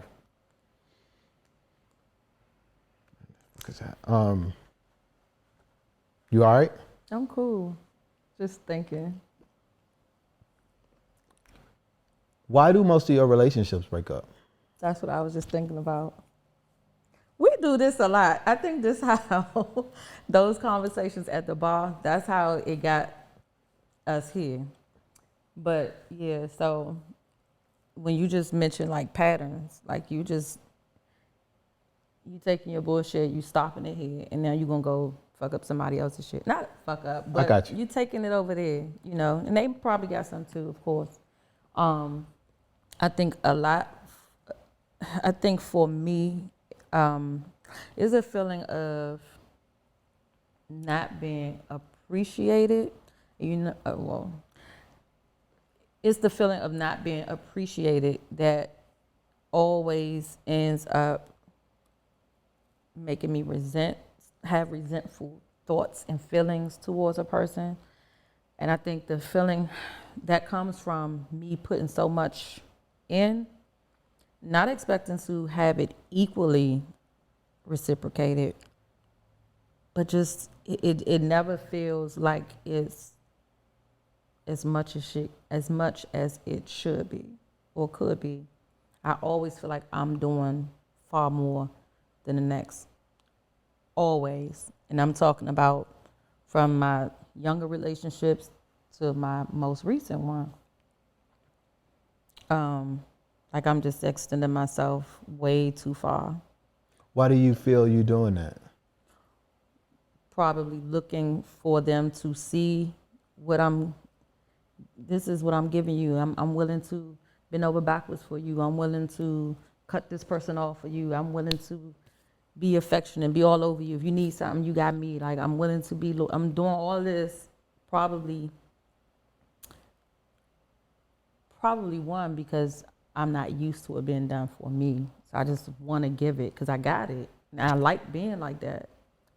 I like being like, most people wouldn't think it, but when I'm in a relationship, I'm in it. Like I'm all over you. I'm all in your face. I don't like, believe it. Like me and you would literally have to be in a relationship in order for me to believe it. Because I can't even imagine you.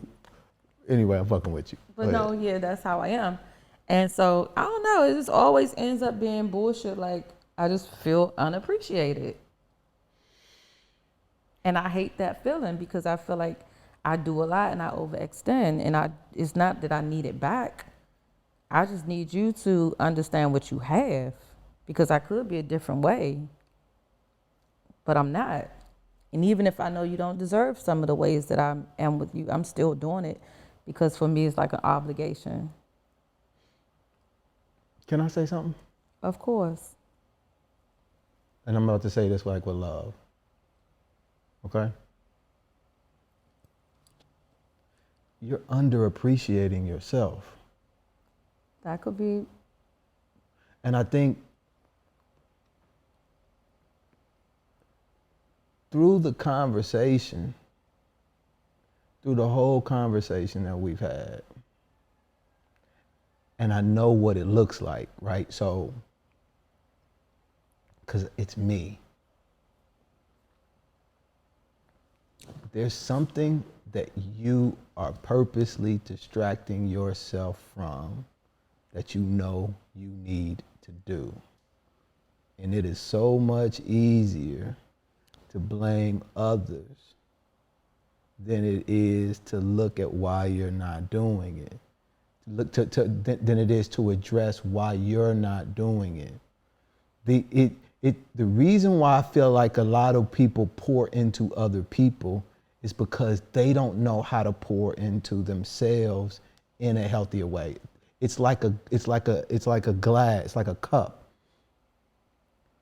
We can't come to the table with a glass that's empty and ask somebody to fill it and then judge them for not being able to. That's something that we're supposed to do for ourselves. Right. That makes sense. So when you go to that dude and you're saying you're pouring into him and you're giving him, fuck that. What you should be pouring into is you in the healthy forms that you know you need for like yourself, right? That nigga is just there to witness it and to be the recipient of witnessing, because you're coming to that bitch as whole and full as you possibly can, asking him to just motherfucking tag along. Like, cause they can't give us what's missing because it's not for them to give in that way.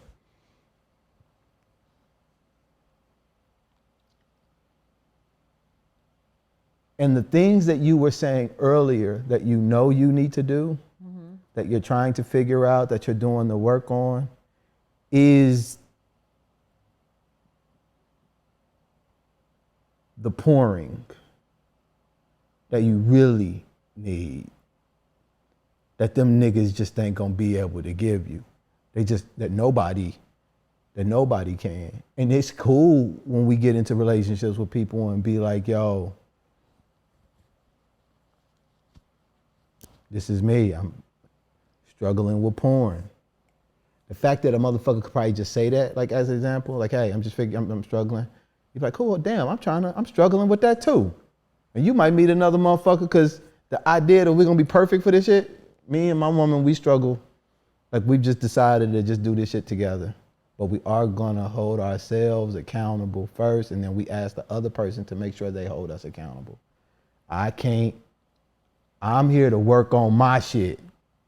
I can't carry your motherfucking cross. I can't do none of that shit for you, but I can help you carry yours. But when you try to make me carry that motherfucker, I gotta push it back and be like, yo, that ain't my shit.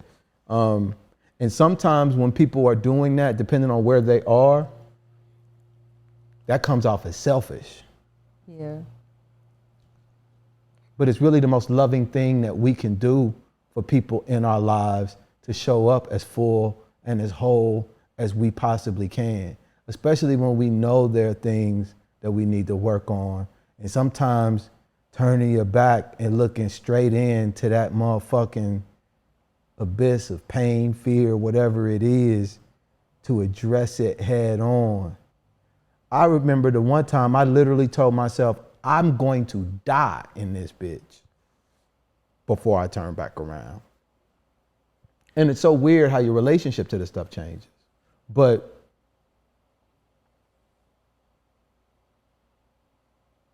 I'll stop there.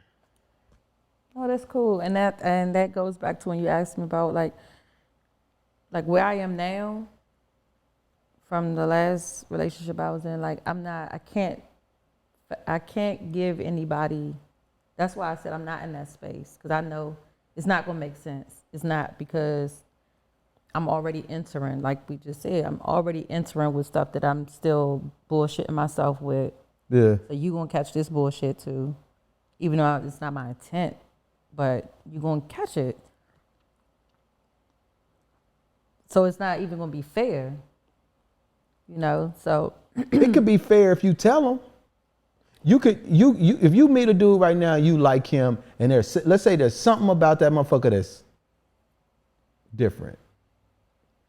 You might be like, hey, look, this is where I am. Not to say y'all gonna start doing a whole bunch of shit or whatever, but like you just said with the dude, the transparency and the honesty shit is what makes a lot of it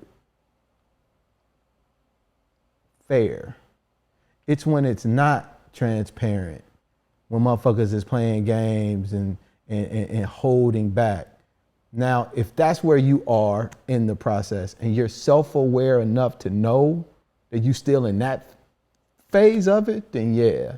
But if you're legitimately in the process, and not to say, I mean, you know what you want and what you need in that time. So I'm definitely respectful and mindful of that. But the notion that we're going to be anywhere close to far along, because the real practice of this shit is when you're in it. It's like when me and my mom was beefing when I was like in my early 20s. I would go to therapy and my mom and I wouldn't talk for like 6 months or something. And I go to therapy, I was like, yeah, I'm making motherfucking progress. I done made strides. I done really motherfucking did this shit. And I get into a conversation with my mom, and now I'm triggered in ways. Now this shit is starting to show up that I thought had motherfucking went away. Mm-hmm. And it's showing right back up. I didn't make no motherfucking progress. I actually need my mom. I actually need my relationship with my mother to gauge whether or not a nigga's growing. Because without it, I wouldn't know. Now I know I am, because when we have certain tits and tats and shit, I don't respond the way that I used to. Mm-hmm. I'm a lot more accepting of things now, because if I just ignored her ass, God forbid, I won't, but I would never know. And sometimes in relationships, when you're trying to figure out if there's some progress in one area or another, you only know that in the motherfucking relationship.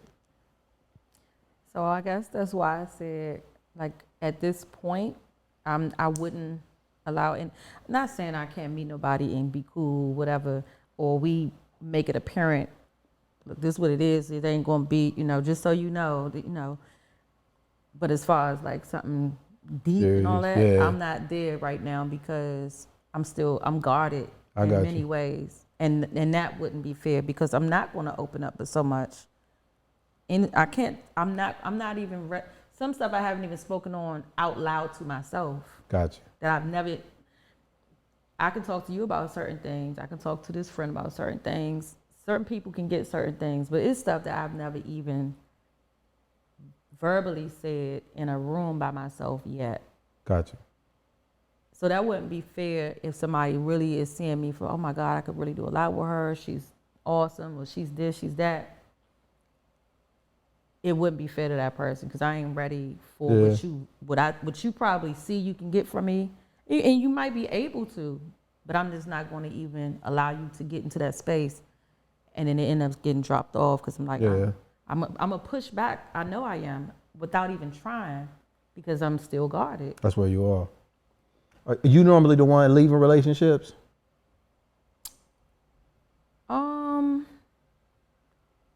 I've only been, yeah, for the most part. And it was circumstantial, like things that happened. Yeah. Like, I'm not about to just keep accepting that or keep doing this. Like, all right, whatever. I don't deserve that.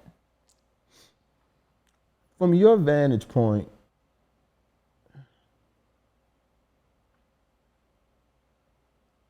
how do you think dudes are like showing up nowadays with like women? Very, from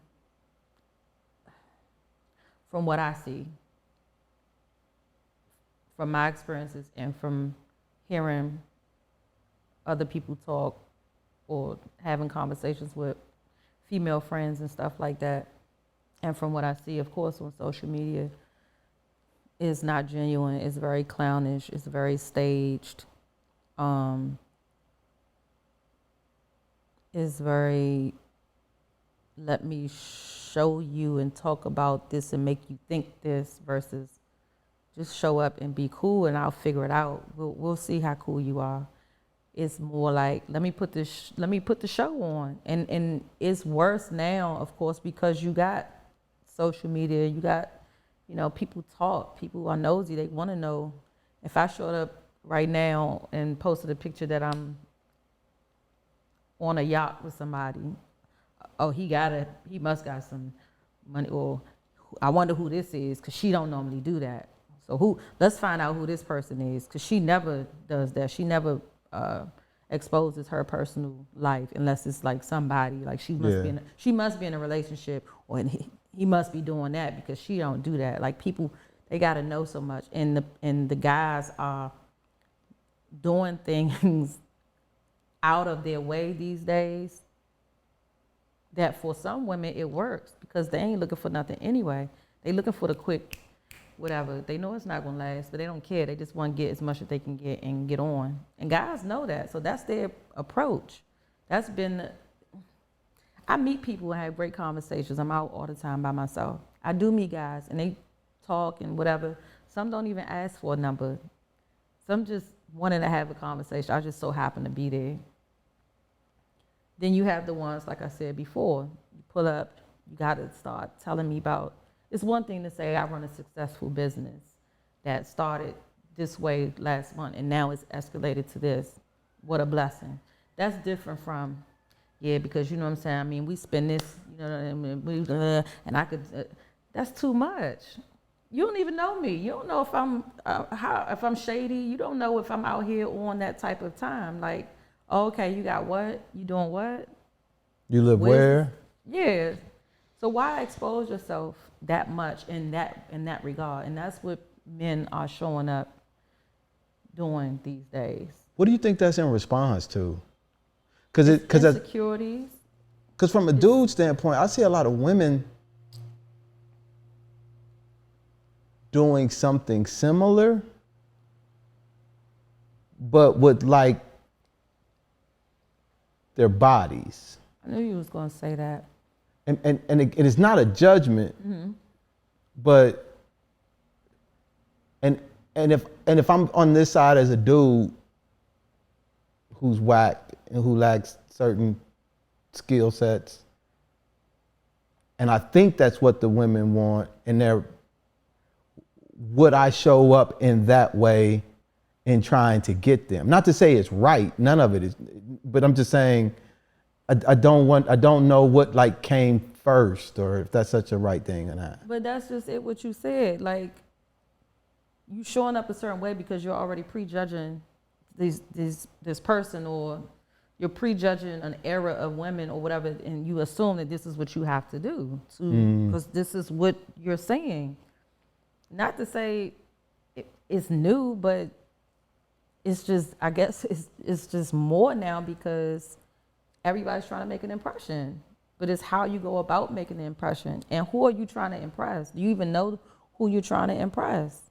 Like I said, if somebody pull up and if we end up having a conversation, like if I have a random conversation at a bar, I'm at wherever I'm at, a party, whatever, and I end up having an intellectual conversation or just a cool ass conversation with somebody, that's more likely for me to be like, oh, okay, at least I know he can have a conversation. That's more interesting than the conversation being about the stuff that you think you got to tell me for this to go further. I'm already seeing what you on, and that's not for me.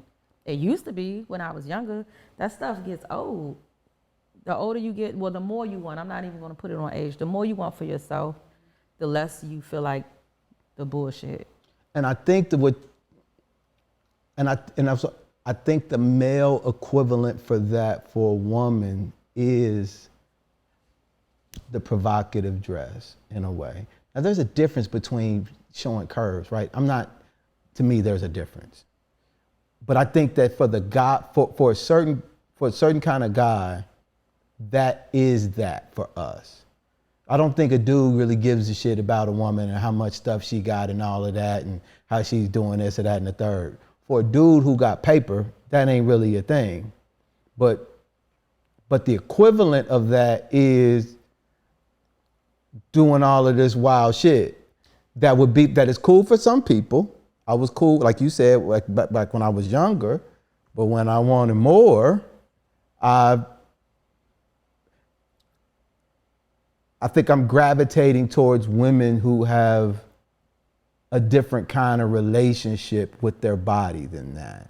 In the same way that a dude would probably have a different kind of relationship with his success and with his money than wearing it on his sleeves and talking about it all the time. I think it's just different. Yeah, and it's interesting because the same way I could be somewhere and be not necessarily exposed, but look in a certain type of way. And from across the room, you like, oh, okay, all I probably got to do is buy a bottle, let her see I'm able to buy a $300 bottle in this space, or buy her, pay her bill or whatever, her tab, something like that. I'm going to get her number, and it's going to go further. But then that all depends on when you approach and what you get from me. Yeah.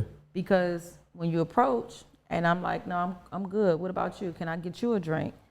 That's a whole different, like, oh, okay. She not really on that. Yeah. And I respect that she's not a gimme. She's willing to, because I do that a lot. Like, I'm not here for that. Now, if you want to sit and conversate, that's one thing. But don't pull up thinking that is going to be the thing. Yeah. You'll lead with me. And then also, depending on the way the conversation goes, if we go into it and, you start off the way you start off, but I receive it different, or I give you something completely different from what you thought you was going to get, and I immediately start talking about business, and that's like, okay, I didn't come over here to hear her talk about that. But that also is like, okay, so I probably let her go ahead, because that's not what I know what I'm trying to get. Yeah. But now if you might be stricken by it, like, oh shit, let me see where this could go, because she's not what I thought she was. I saw all that. I wanted to come see how far I could get.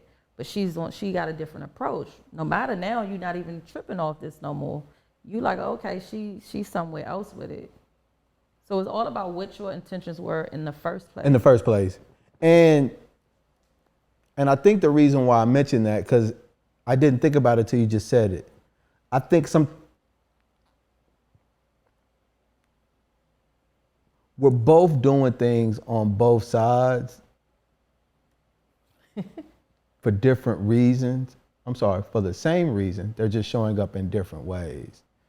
We can't, well, I guess there's some dudes who could do it. But your intentions are gonna always get exposed at some point in time, no matter what. It just depends on just having enough time to do it. Mm-hmm. I ain't the kind of dude who wear a bunch of clothes and be all flashy and all of that kind of stuff out. So you don't know what I live, you don't know what kind of car I drive, or nothing like that.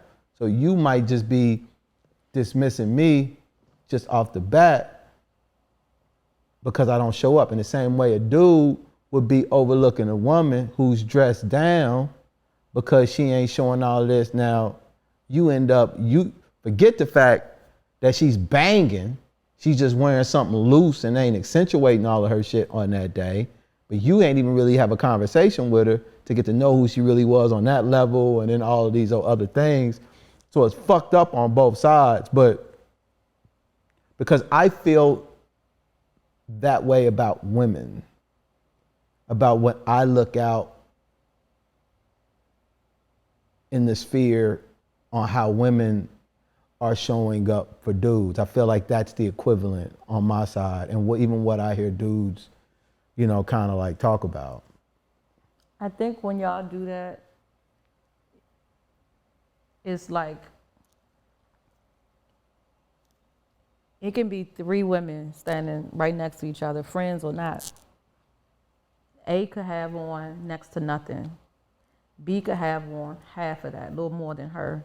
And C could be head to toe. No matter where they are in life, you won't know until you talk to them or you witness it. I think with y'all, it's like, again, with the intent, you'll look and see which one will I have to do more work for or with. Like, how hard is it going to be? She look like, from her appearance, she probably ain't. She looks like she wants the attention. It's going to be easy with her. She half dressed anyway. She wants somebody to say something to her. It's going to be easy work.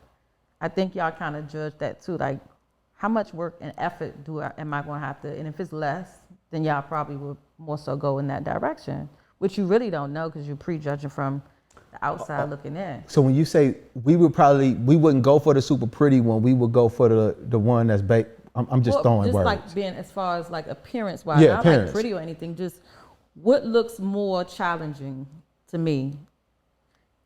That's what we would avoid? Yes.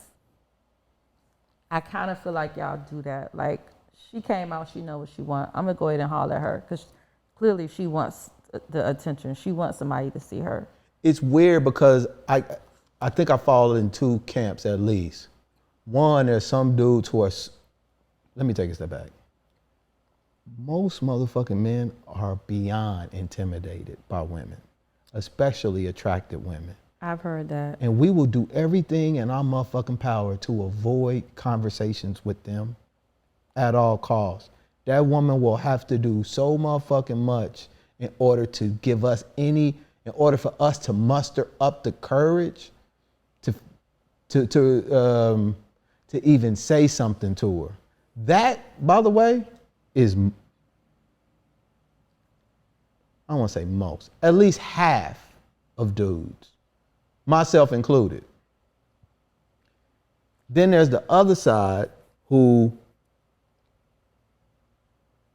it's a lot of emotional work that men go through before we even say something before we say one word. Because we in our head. And sometimes we won't go to that pretty one because that's too intimidating. So we'll actually go down a little bit to when I'm just going to scale. I know this sounds fucked up, but I can't think of no other way to do it. But we'll go to the middle one or this, whatever. Because it's more of a reflection of how we feel about ourselves.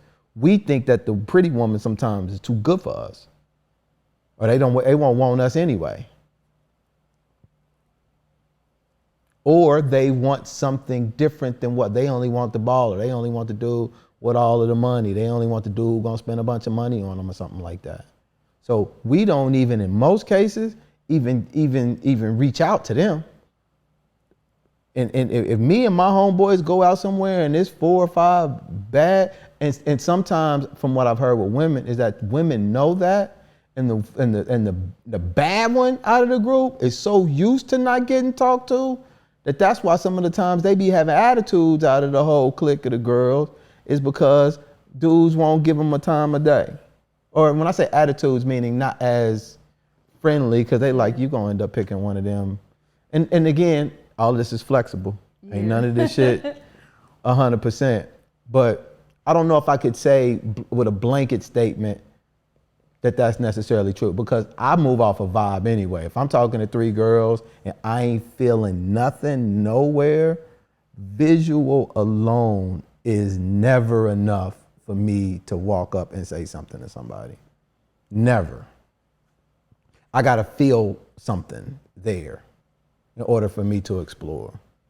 So when you say that, like, again, like if you had A, B, and C, one is skimpy, one is midway dressed, and one is fully dressed, and we just, like you said, it's flexible.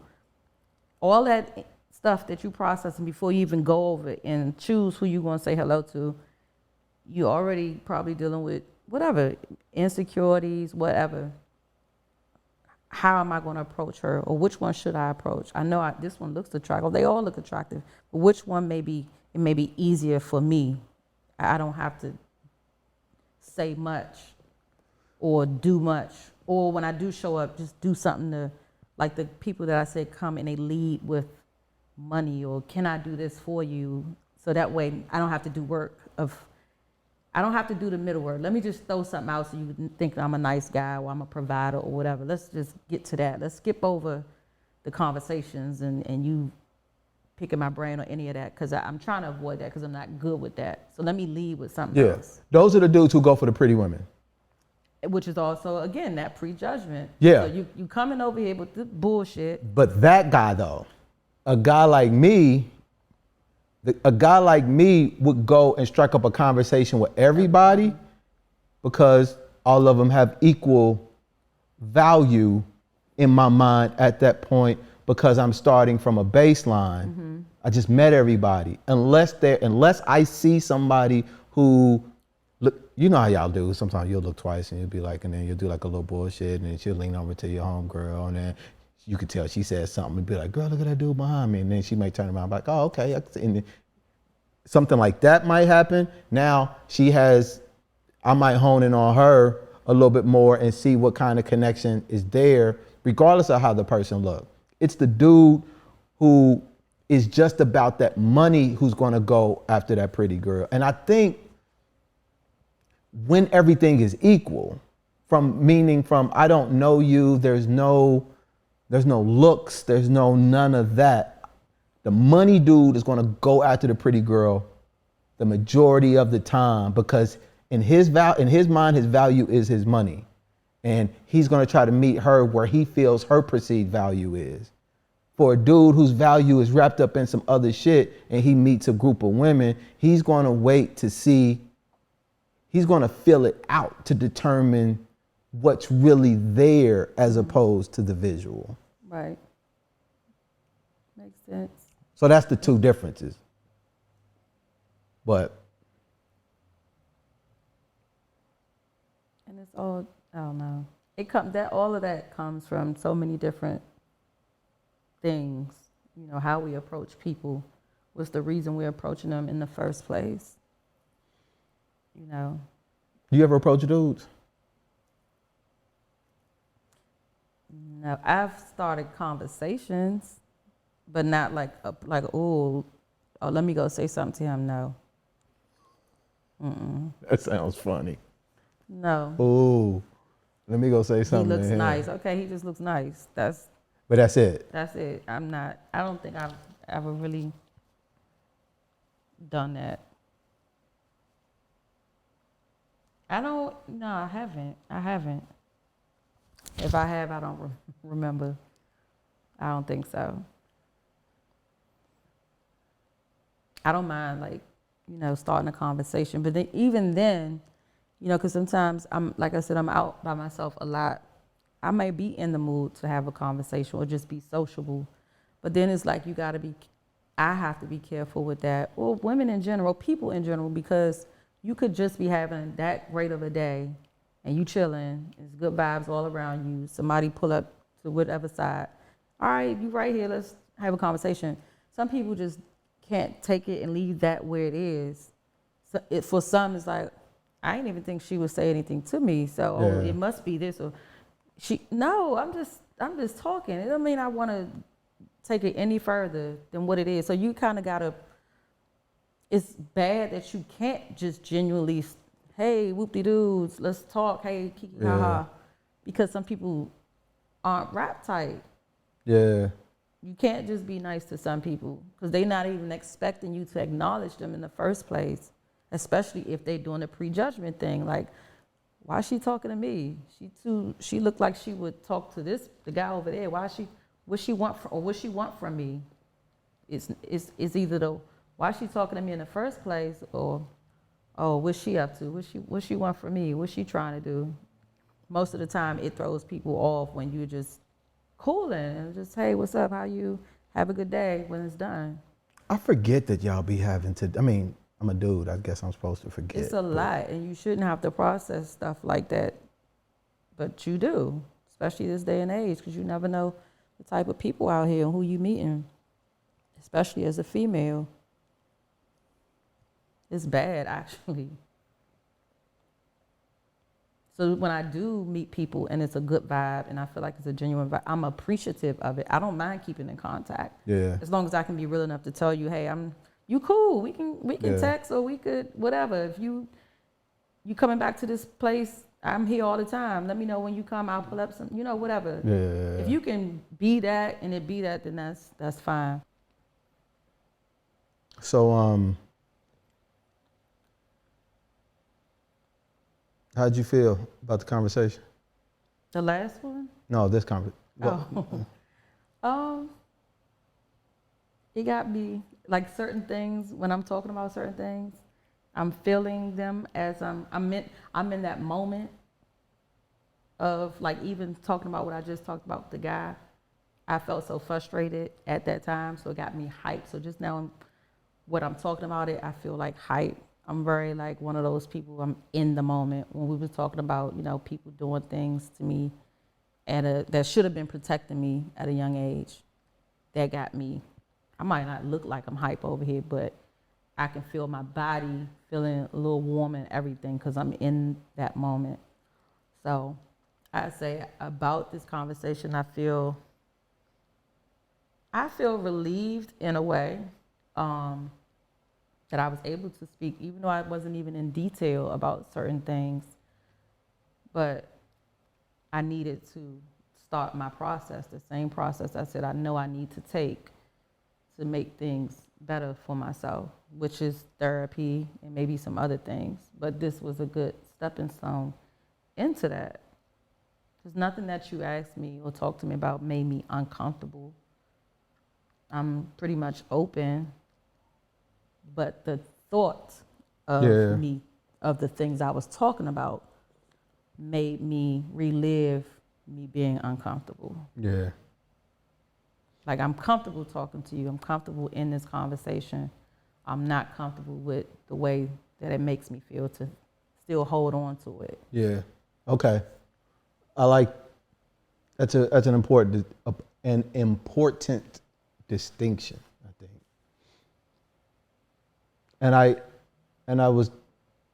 heard what you were saying, and a lot of the stuff that you were saying could be, there's a lot there, and I definitely want to be respectful to all of that, and some shit just ain't for public consumption, you know what I mean? But I did hear what you were saying, and wanted to let you know that I appreciate you sharing what you could share with motherfucking lights and shit on. I think for me, in talking to you and listening to you,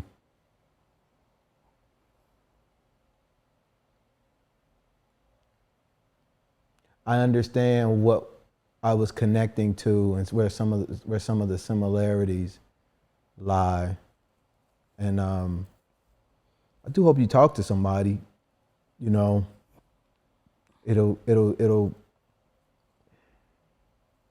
definitely helps. I'm glad to hear that you're painting and that that's a place for you. Music is mine, and being outside and helping people crazy, strangely enough. Like, I love being of service to other people. It's a way that I feel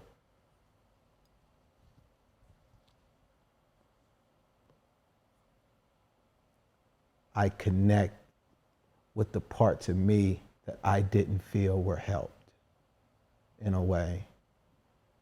I have like this motto that says, you know, whatever you feel you don't have, give. Whatever you feel you lack, go give it, because the reality is you lack nothing. The idea that you do is an illusion.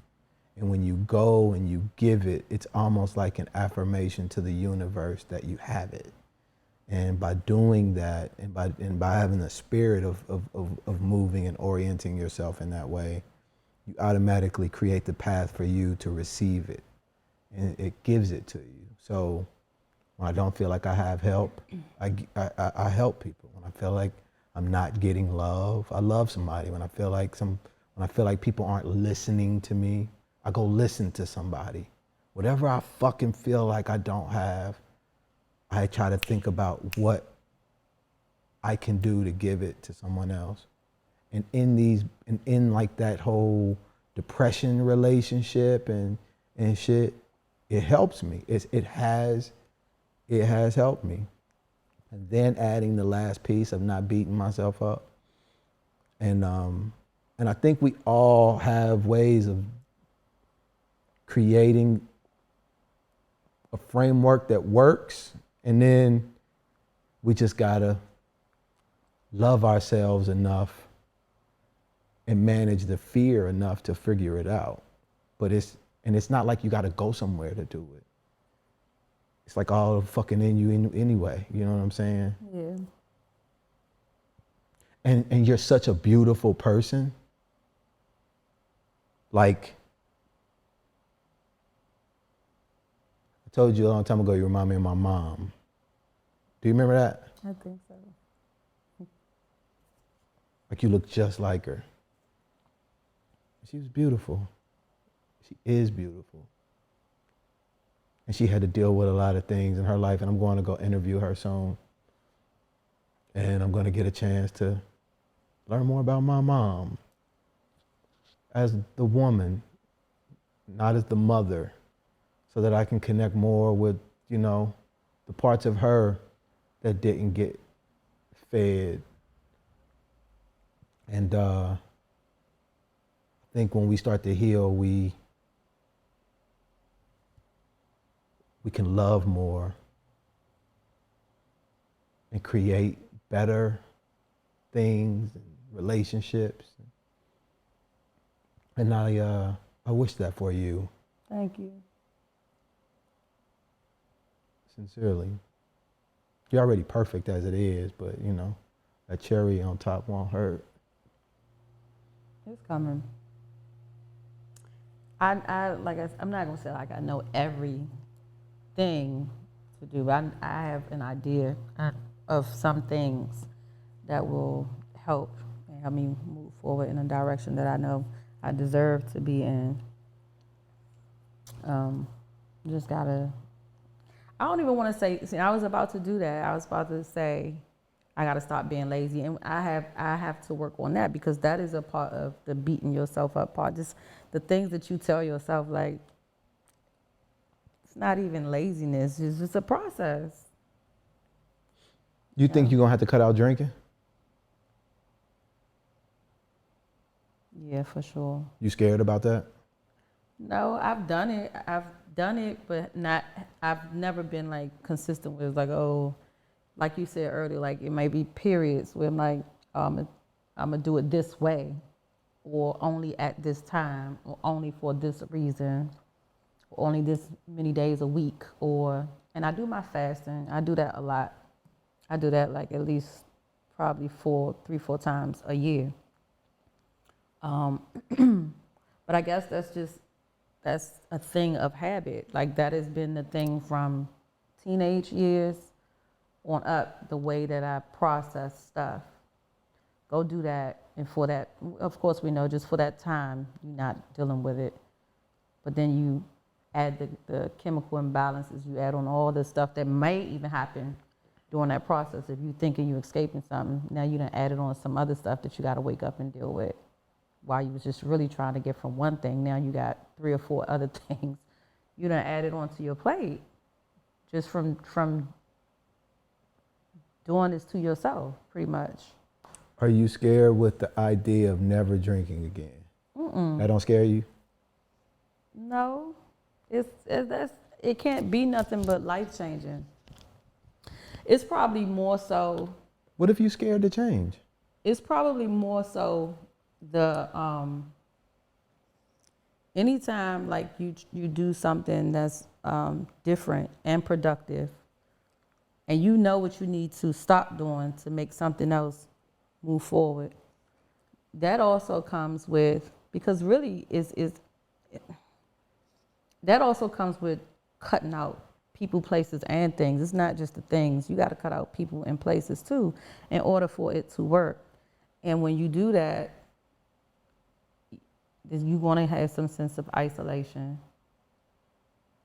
And maybe that's a part of it, like that. Not saying you'll necessarily be by yourself, because there's other people who don't do this or stop doing this to make this happen. There's people who are in your same process.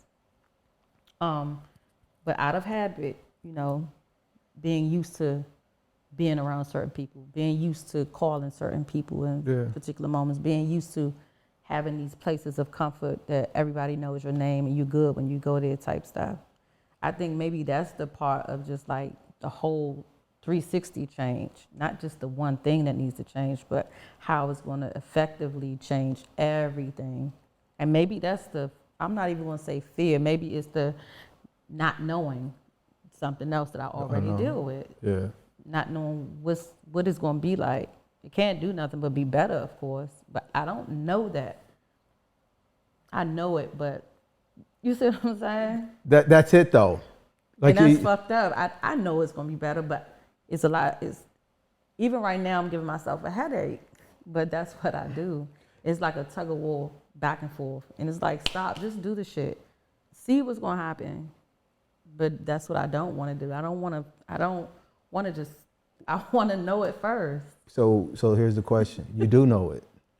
And what I had to answer in myself was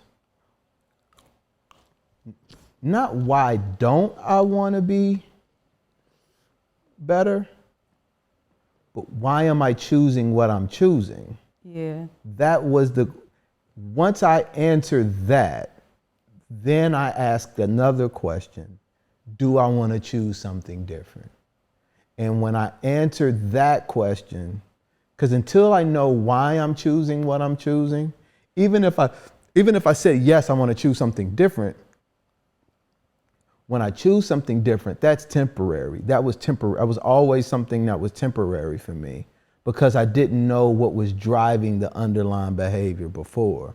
So I'd be like, yeah, I want to do something different. And to me, different was changing my relationship to the alcohol. I'm only going to drink on the weekends. I'm only going to do this for 30 days or for 45 days or for 2 months or 6 months. Yeah, I want to do something different. Technically, I'm doing something different. Right. Technically, I am. But because I haven't answered the question, why am I choosing this? I always defaulted it back to choosing it. So I answered the question first, and then when I answered that question, my next question was directly related to that as opposed to the action. Absolutely, I love alcohol. I love motherfucking alcohol. I can't front. I like Jack on the Rocks and a Heineken. I done got it from you enough times for you to know I'll drink any motherfucking thing. Champagne, wine, white liquor, I'll do it all. I love the way whiskey tastes. But that shit don't work for me. So And I had to be honest about that. And I wasn't for a long motherfucking time. But I wasn't also being honest with why I was drinking. And once I asked that, I was like, do you want to do something different? Yeah, I want to do something different for that. And I generally do. It's funny because my mom is an alcoholic. And I know she doesn't mind me sharing this story. My mother drank my whole life. She drank about a fifth of gin during my little brother's pregnancy. And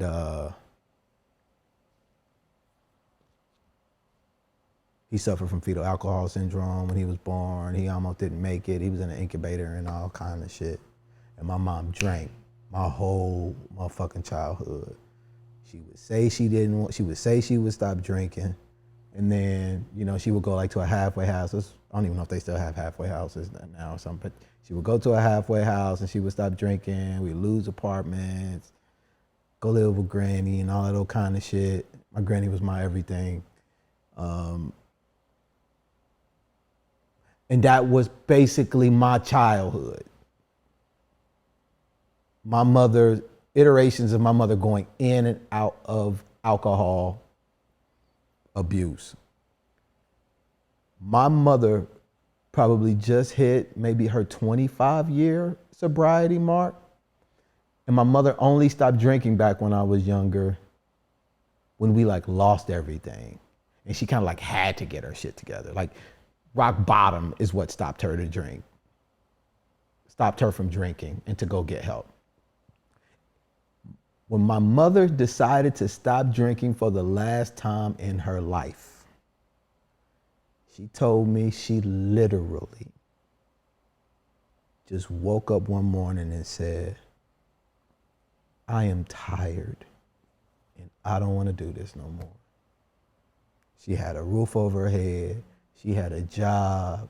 She had a car. She wasn't wilding out. She wasn't doing nothing that she normally used to do when she quit. She had all of that shit.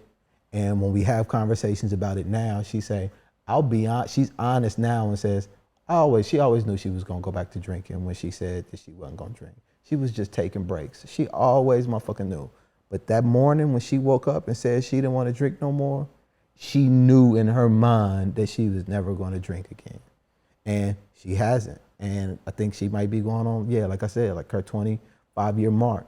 And something in us, when we got these patterns that are hard to break, it don't necessarily have to be alcohol. It can be up here. I mean, most of us up there anyway.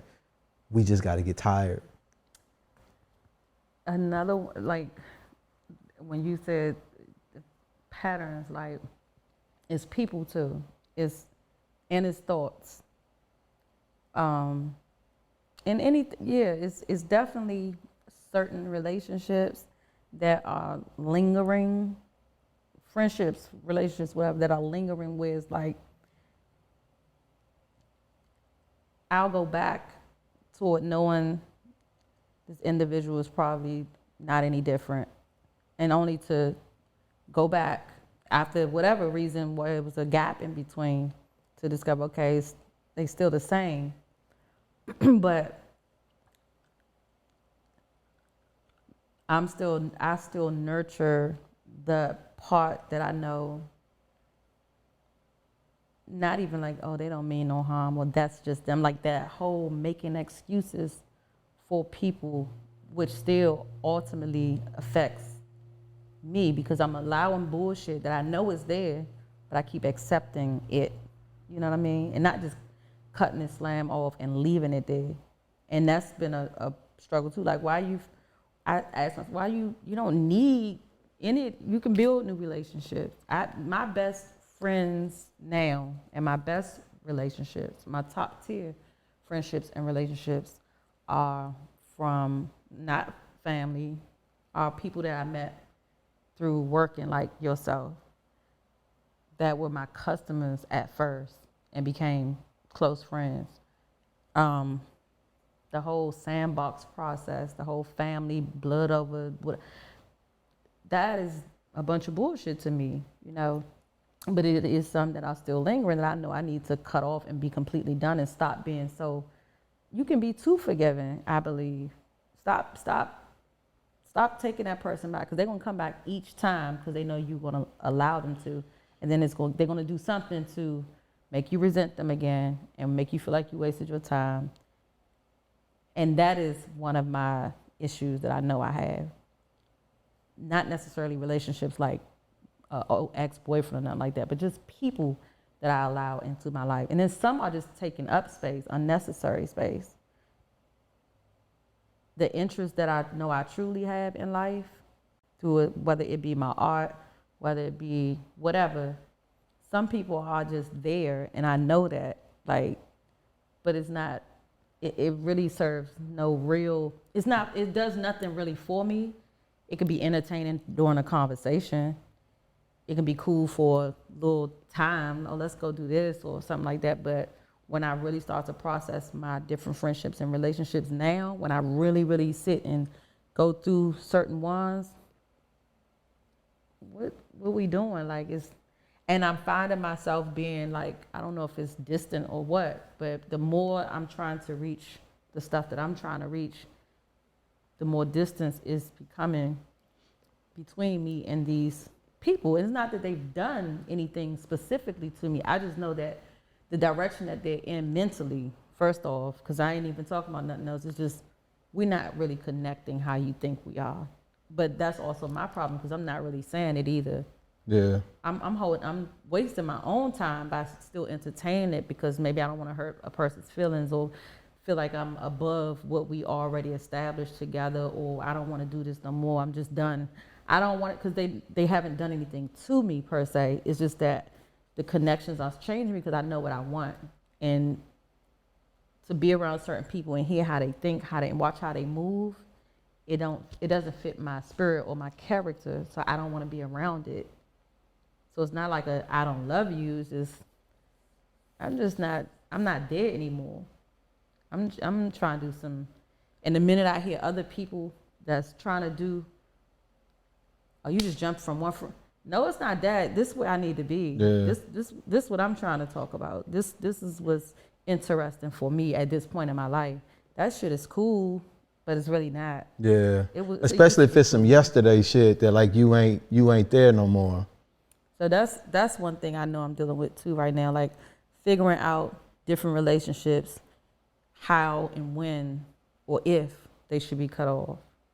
That's in business, that's in family, that's in regular friendships, that's in whatever.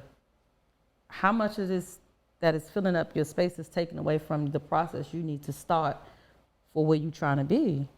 The challenge I had with that was, I feel like the struggle with the balance of doing that sometimes is when you're cutting things. When I was doing that in a certain way, I was also isolating myself kind of like low key in a way. I was handling, because the crazy part about it is the same path that a person takes to love you, to hate, to hurt you, is the same path they take to love you. And sometimes, and when you cut it off, using the word cut off loosely, in a certain way to protect yourself, it's legitimate. You're supposed to do that because you're trying to preserve parts of yourself to maintain peace and all of that. But there's a way in which I was doing it at the time that was also cutting off the love that I was getting, not necessarily from them, but from other places. So when I would say I'm an introvert, as an example, and I don't like people, what I was really saying back then is I didn't like the negative feelings associated with being around. I like the love. As long as I can manage it in the way that I'm comfortable motherfucking managing it. And then if that love is being forced on me in a way that I don't feel is manageable, then I'll cut that off. Cause it's like, motherfucker, I told you to back up and stay over there, and you ain't staying over there. You trying to cross the line by doing this other shit. So the more I started opening up and becoming more open to people and doing a better job of managing my expectations as it relates to what was taking place in between it, I opened myself up to receive love. And then I did a better job of just managing the disappointment or the unmet expectations that somebody else might have put on me. I didn't necessarily have to cut them off, because when I was doing that before, I was cutting off a lot of shit, and it actually made me feel lonely overall. And I didn't know any other way to address that.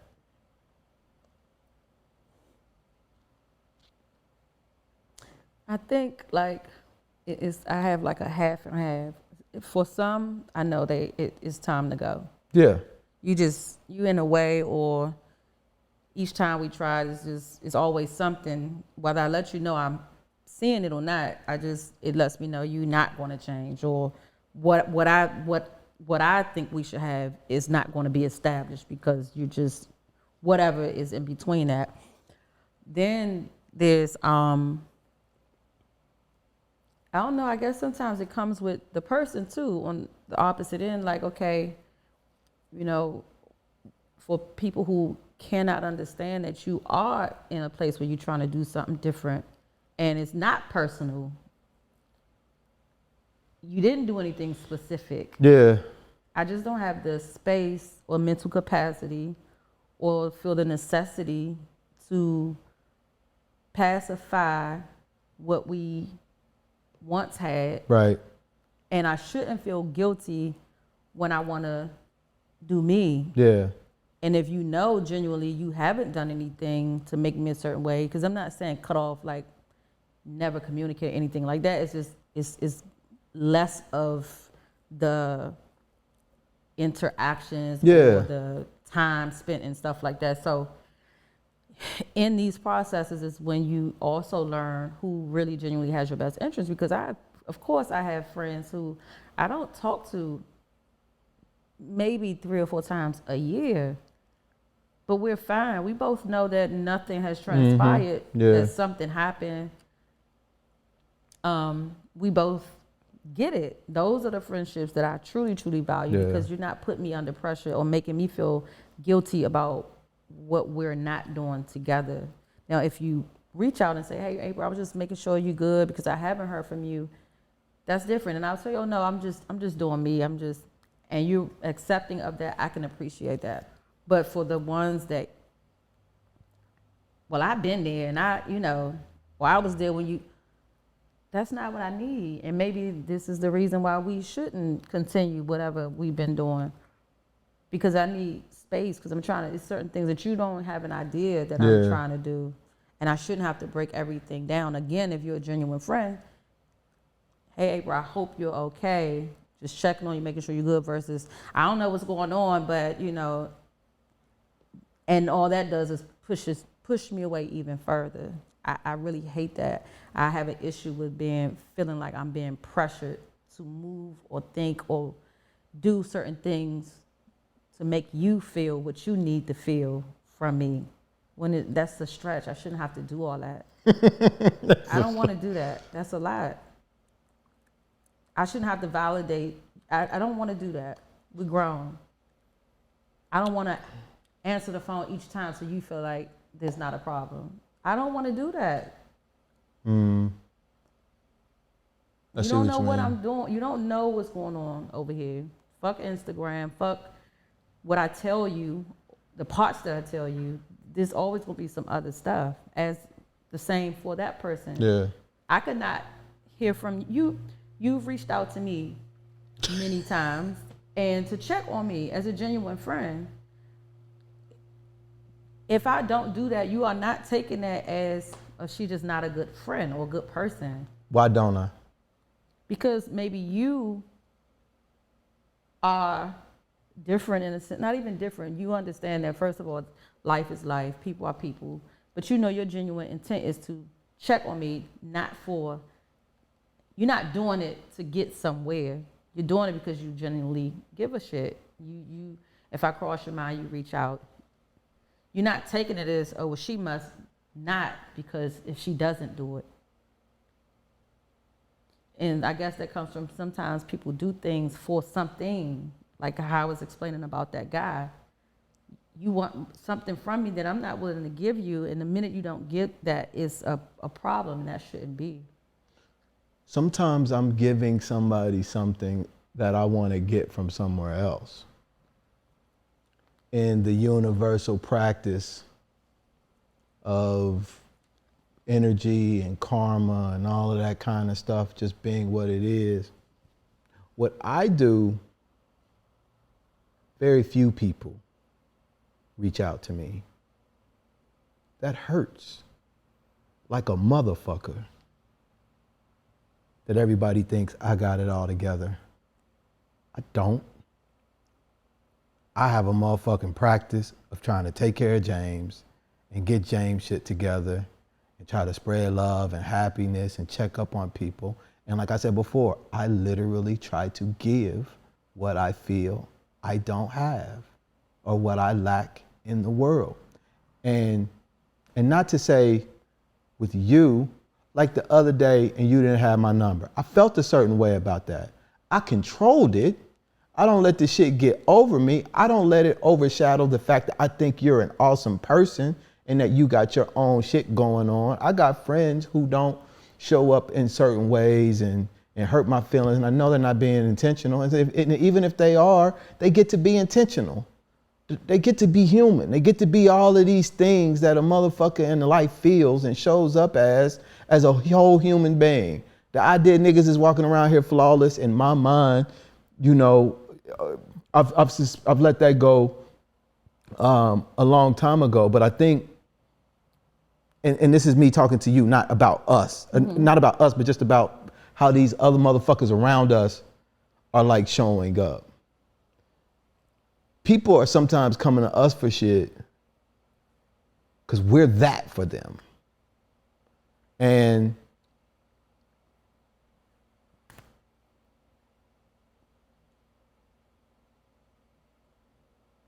they think, and so when you're the friend and somebody's coming to you, and not to say that it's okay, everybody needs something, even us. Even the dude you meet at the motherfucking Old Ebbitt, even his friend who wanted your number. Everybody motherfucking needs something.